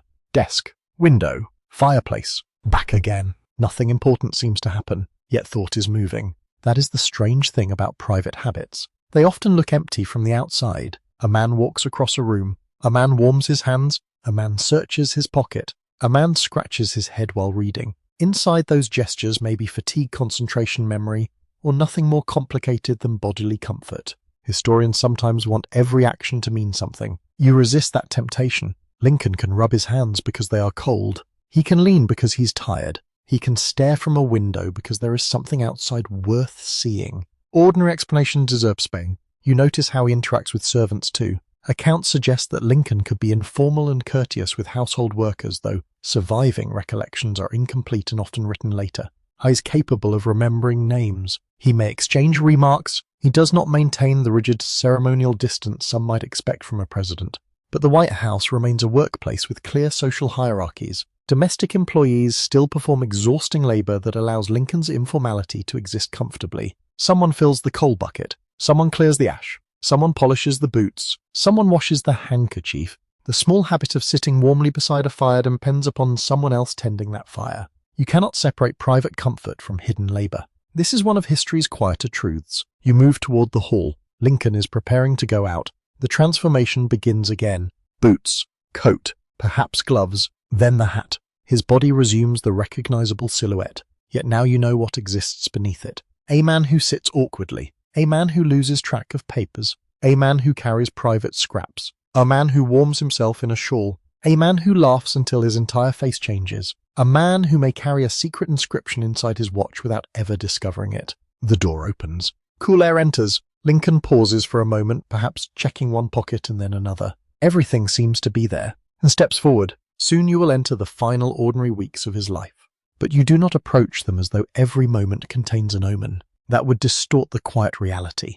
For the people around Lincoln do not know what later generations do know. They make plans. They eat dinner. They take carriage rides. They talk about the fear. They imagine summers still to come. And so you follow Lincoln into those last ordinary evenings where the most moving details are not signs of an ending, but evidence that he still expected life to continue. Section 19. You step into the spring of 1865 without treating it as an ending. That is important. The people around Lincoln do not wake each morning beneath a shadow labelled final days. They do not know which dinner will be remembered, which carriage ride will become important, or which quiet conversation historians will examine for generations. They simply continue living. Washington is changing with the season. The air is softer now. Rain still darkens the streets at times, but trees are beginning to show new growth. Mud remains common along roads while warmer afternoons carry the smell of damp earth, horse traffic smoke and early spring vegetation. Inside the White House, windows admit gentler light. Heavy winter clothing becomes less necessary. Doors open more often. The building feels slightly less enclosed. Lincoln notices the change. He has lived through 4 exhausting years inside these rooms, yet during the early days of April 1865, people close to him repeatedly describe a lighter mood. This is one of the better established details of his final weeks. He appears hopeful. The enormous pressure surrounding him has not vanished, but something in his manner seems less burdened. You see it first in small things. His face looks more relaxed. He jokes more easily. He speaks about the future, or makes plans. That future matters because later memory often makes Lincoln seem as though he somehow knew he stood at the edge of his life. But most ordinary evidence points in another direction. I expected tomorrow. I expected next week. I expected years. You follow him through the White House corridor. Tad is nearby. Mary is moving through her own routines. Rob Kett has returned to Washington after his military service. For the first time in a long while, the surviving members of the immediate family are drawn closer together. The household remains marked by Willie's absence that does not disappear. But family life continues around the absence. Mary begins thinking about what might come after the presidency. Lincoln does too.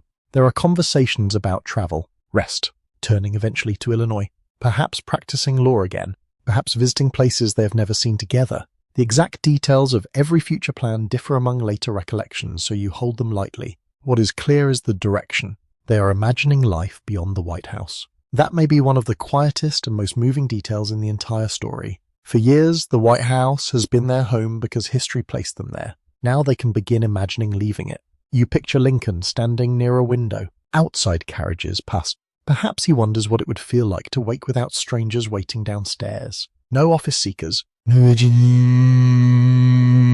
urgent dispatches. No crowd in the corridor.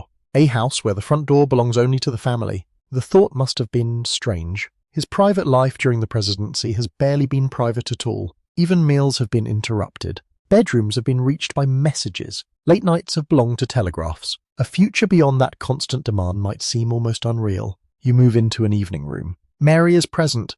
Their marriage has survived grief, political pressure, financial arguments, public criticism, and years when almost nothing in their household remained truly ordinary. Now there is a sense that they might eventually recover some quieter rhythm. One well-known episode comes on April 14, 1865, when Abraham and Mary take a carriage ride together. You approach this moment carefully. You do not hear ominous music. You do not search the sky for signs. It is simply an afternoon carriage ride.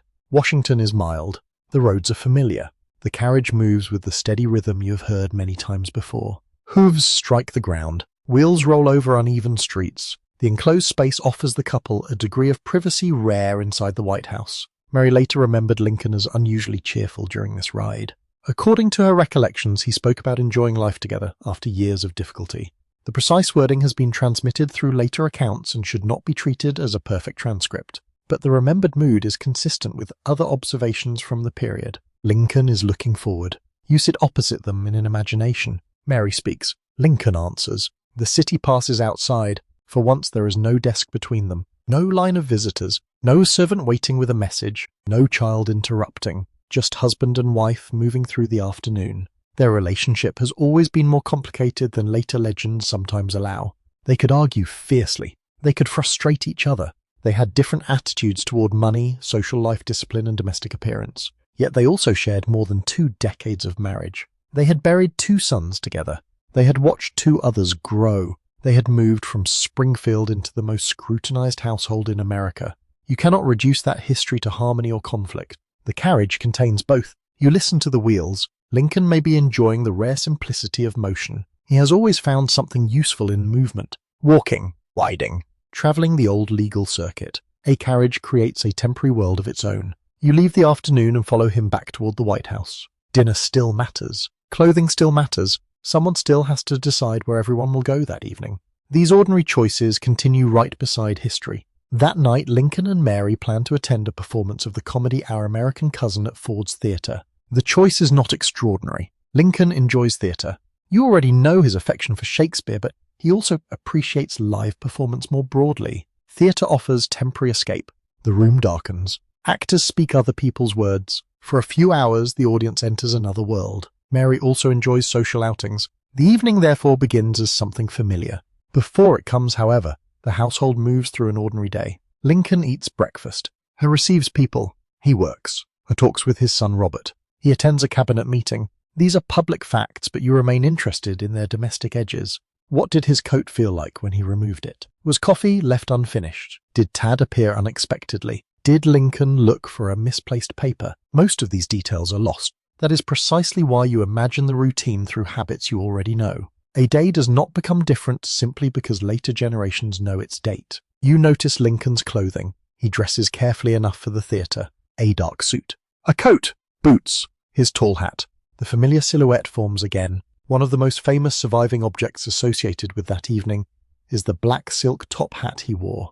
The hat later becomes a museum object. People study it closely. They notice the mourning band around it connected with the death of his son Willie.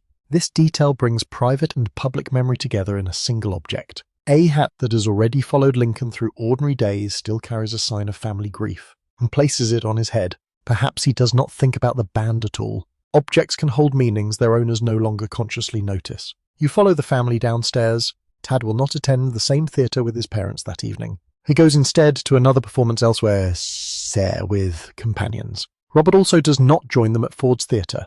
This creates another ordinary family arrangement. Parents going out, children making different plans, a household separating for the evening with every expectation of reuniting later.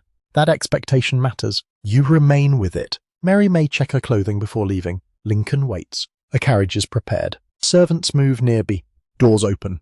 The air outside is cool enough to feel pleasant. You hear the horses shift against their harness. Before stepping out, Lincoln may exchange a few final words with someone in the house. Nobody knows to remember them carefully. This is one of history's cruel tricks. People record final words only when they realize afterward that they were final. Beforeward, they are simply sentences, a request, a joke, a reminder, something about tomorrow.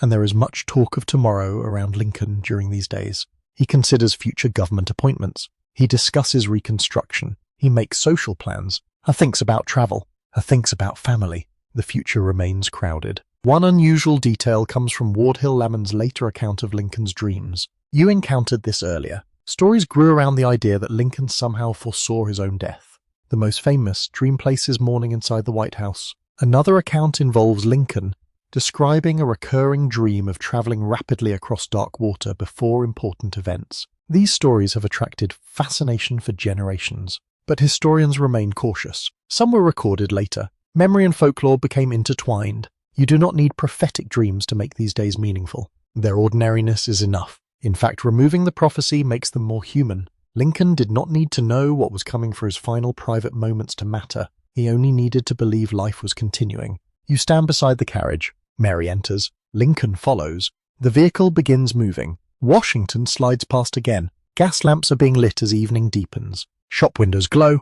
Pedestrians move along pavements and muddy edges. Other carriages approach the theatre district. Nothing in the city appears frozen in anticipation. People are going to dinner, meeting friends, attending performances, working late, putting children to bed. Life is moving in every direction at once. You do not enter the theatre yet. Instead, you remain for a moment with the journey. The carriage contains a husband and wife who have spent years longing in different ways for the burdens around them to ease. Perhaps they speak quietly. Perhaps they watch the streets. Perhaps Lincoln tells a small story. The exact conversation beyond Mary's later recollections is mostly lost. That uncertainty protects the ride from becoming too polished. It was not written for history. It belonged to them. You return in imagination to the White House that they have just left behind. Tad's belongings remain upstairs. Lincoln's books remain where he placed them. Papers wait on a desk. Clothing hangs in rooms. A washstand is ready for morning. The bed will be prepared. Servants expect the family to return. Nothing has been arranged as a memorial. It is still a home. This may be the most important detail of the evening. The White House does not know that it is becoming a place of memory. It simply waits. The lamps burn. A clock moves forward. Somewhere a piece of paper remains unfinished. A book still holds Lincoln's place.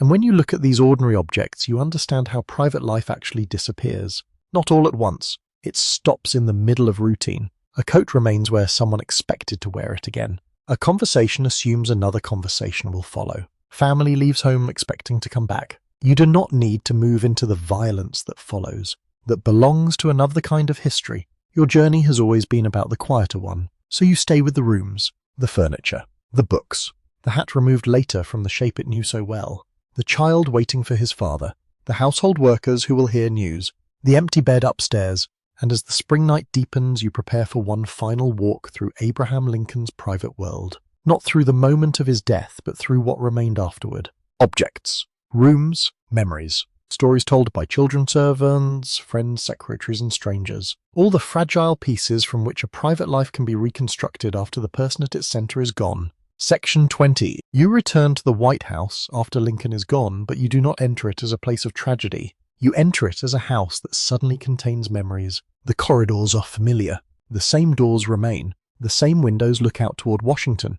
The same rooms still hold chairs, books, clothing papers, washstands, lamps, and small objects that belonged to daily routines only days earlier.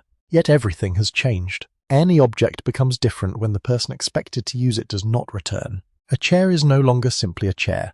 A coat becomes something that will not be worn again. A book becomes a marker of interruption. A room becomes memory. You move quietly through the private quarters. The first thing you notice is absence. No long stride crosses the corridor. No familiar voice begins a story. No tall figure bends awkwardly into a chair. No hand reaches into a hat for a forgotten paper. The silence is ordinary in sound, but enormous in meaning. This is how private history survives at first. Not through monuments. Through interruption. A routine stop.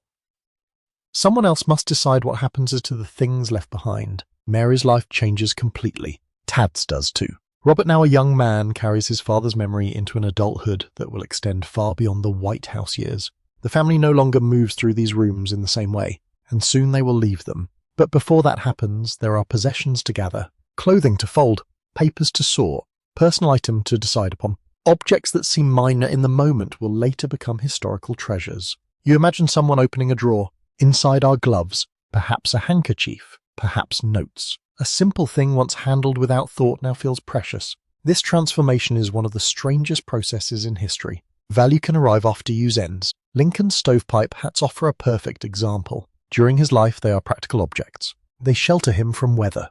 They complete formal clothing. They sometimes carry small papers. After his death, surviving hats become relics. People study their shape, their wear, their materials. A hat can reveal how large his head was, how he dressed, how fashion worked, how an ordinary object became inseparable from an extraordinary image. The famous black silk hat connected with the final evening becomes especially powerful because it still bears the mourning band associated with Willie. Father and son are quietly joined through one object. Lincoln carries a sign of earlier grief into the final weeks of his life. Later viewers see meanings he may no longer have consciously noticed each time he put it on. You move toward another object, the pocket watch. You already discovered its secret.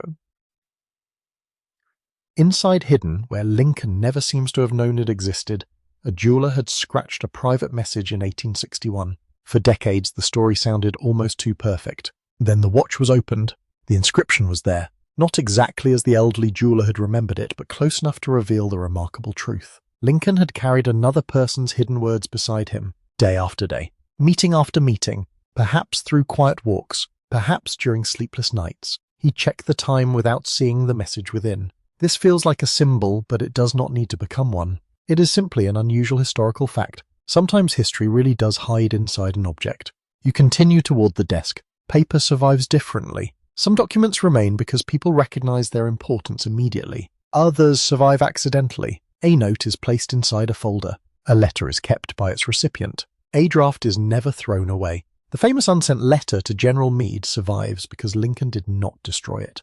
The blind memorandum survives because it entered official custody. But countless smaller papers vanish. Shopping notes, casual messages, discarded drafts, personal scraps. No one knows how much of Lincoln's everyday writing disappeared. That uncertainty should remain part of the story. Archives can feel enormous and still be incomplete. You walk through rows of surviving words and imagine the missing ones between them. There are also the memories of people. These become perhaps the most important private archive of all. John Hay remembers. John Nicolay remembers. Elizabeth Keckley remembers. Ward Hill Lamon remembers. Friends from Illinois remember. Politicians remember. Servants remember. Visitors remember. Robert remembers. Mary remembers. Tad remembers for only a few more years.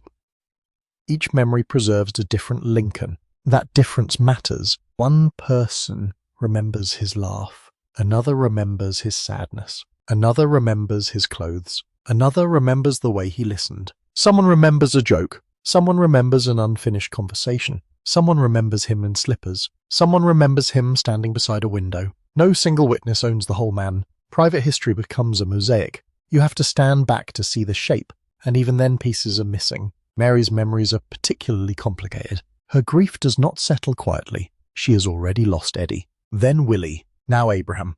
Within a few years, Tad will also die in 1871 at only 18. Mary will outlive 3 of her 4 sons and her husband. That knowledge makes the domestic rooms you have visited feel especially fragile, but you do not stay with later suffering for long. This journey belongs primarily to the years when the family still inhabited the White House together. You return to those rooms as they were.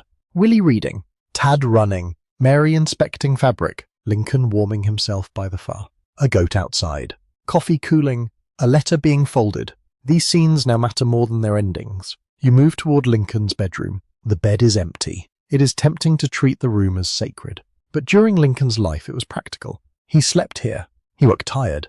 Washed. He dressed. Perhaps he left clothing where someone else had to collect it. Perhaps he read later than he should. The room's importance comes from use, not grandeur. That distinction carries through everything you have seen. Lincoln's private life was not remarkable because every moment was historically significant. It was remarkable because ordinary life continued inside extraordinary circumstances. A president still had cold hands. A father still listened to a child. A husband still argued about a bill's.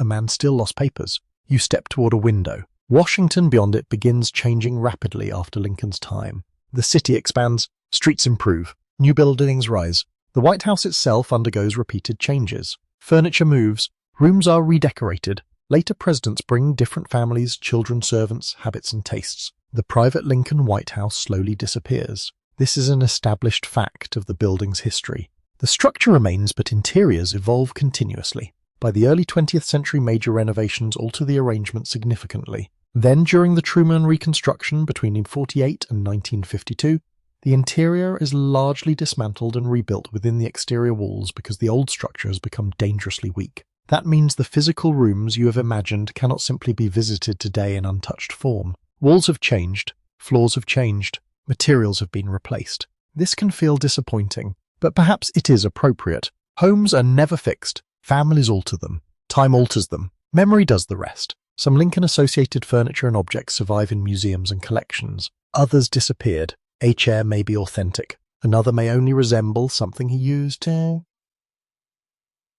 A room may be furnished to evoke his era without containing the exact arrangement he knew. Historians must separate evidence from atmosphere. You have done the same throughout this journey. You have stood where certainty is strong. Lincoln loved Shakespeare. I was unusually tall. I was indulgent with Tad. Willie died in the White House. Mary redecorated extensively. Lincoln read late and told stories constantly. These are sturdy stones. Around them lie softer details. Exactly what he thought while looking through a window. Exactly how often he carried notes in his hat. Exactly what words passed between husband and wife during a private carriage ride.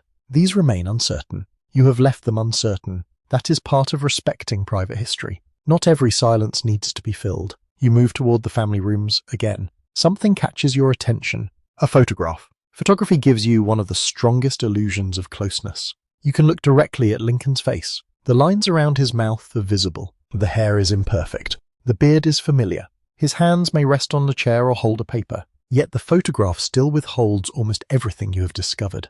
There is no sound. No smell of wood smoke. No child interrupting. No warmth from the fire. No weight of wool. No laughter beginning at the end of a story. The camera freezes Lincoln. Private life moves. So you allow the photograph to fade and restore movement again. He enters a room. His boots sound against the floor. He removes the hat. Perhaps a paper is inside. Tad appears. Lincoln bends toward him. Mary calls from elsewhere. Someone brings a letter. A servant tends the fire. A newspaper waits. A book lies open. The whole household begins breathing again. This is the version you carry with you. Not the marble president. Not the face carved into stone. The man between formal moments. You continue through the White House one final time. The dining room comes first. You remember the simple food. Coffee, bread, eggs, oysters. Meals forgotten while Lincoln reads. You move into the sitting room. You see him folded into an uncomfortable chair, long legs, stretched out shawl around his shoulders. You pass the desk. Letters wait there from strangers who believe a few handwritten lines might reach him. You move toward the children's world. There are toys, books, perhaps a small cart. The faint sound of goats seems almost possible from outside. You pause near Willie's room. You do not remain with illness. You remember the boy writing instead. Then Tad races past in imagination, eyes alive with motion.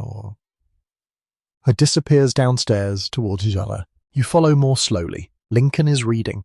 Tad interrupts. The paper lowers. The president listens. This may be the quiet center of the entire journey. Listening. Lincoln listened to stories, to petitioners, to friends, to children, to actors, to poems read aloud, to the click of telegraph keys, to rain against the window, to laughter after one of his own jokes. Private life is made partly from the sounds a person chooses to notice. You have listened with him. Now evening settles again.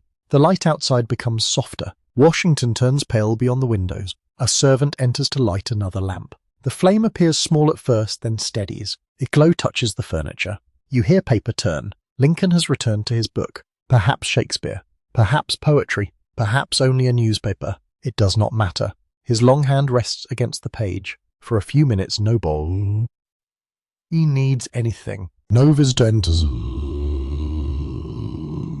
No child calls. No message arrives. The house is still. You stay there. This is where you leave him. Not at Ford's Theatre. Not beneath a monument. Not inside the immense public history that has surrounded his name ever since. You leave Abraham Lincoln in a quiet room at home. Reading. Firelight nearby. A book open. The evening stretching gently ahead. Word count 1. The White House grows softer around you now. The lamps seem farther away. The corridors you have travelled begin to dissolve into warm shadow. You no longer need to follow every doorway. You know what lies behind them. A washstand waiting for morning. A coat resting over a chair. A cup of coffee that has gone cold. A child's footsteps fading along the hall. A small paper folded and placed somewhere it may or may not be found again. Outside Washington settles beneath the night. Carriages become fewer. Hooves recede into the distance. A breeze moves through branches beyond the windows. The city that seemed so busy earlier now feels almost asleep. You allow the White House to become quiet with it. Lincoln's book closes, not suddenly, just gently. The fire gives one final soft crackle. A lamp is lowered. The room becomes warmer in shadow than it ever seemed in light. You do not need to remember dates now. You do not need to remember offices, speeches, or events. Instead, you can remember textures. Wool against a shoulder, paper beneath a hand, polished wood beneath lamplight, a child leaning against his father, rain touching old glass. History is often loud when you first meet it, but when you remain long enough, it becomes quieter. It becomes rooms, habits, meals, objects, voices, people trying to care for one another while ordinary days pass around them. And somewhere in those ordinary days, Abraham Lincoln becomes less distant, not smaller, simply closer. The corridors are almost dark now. You take one last slow step toward the forgotten door where this journey began. Behind you, the house remains peaceful. The stories can rest there. So can you.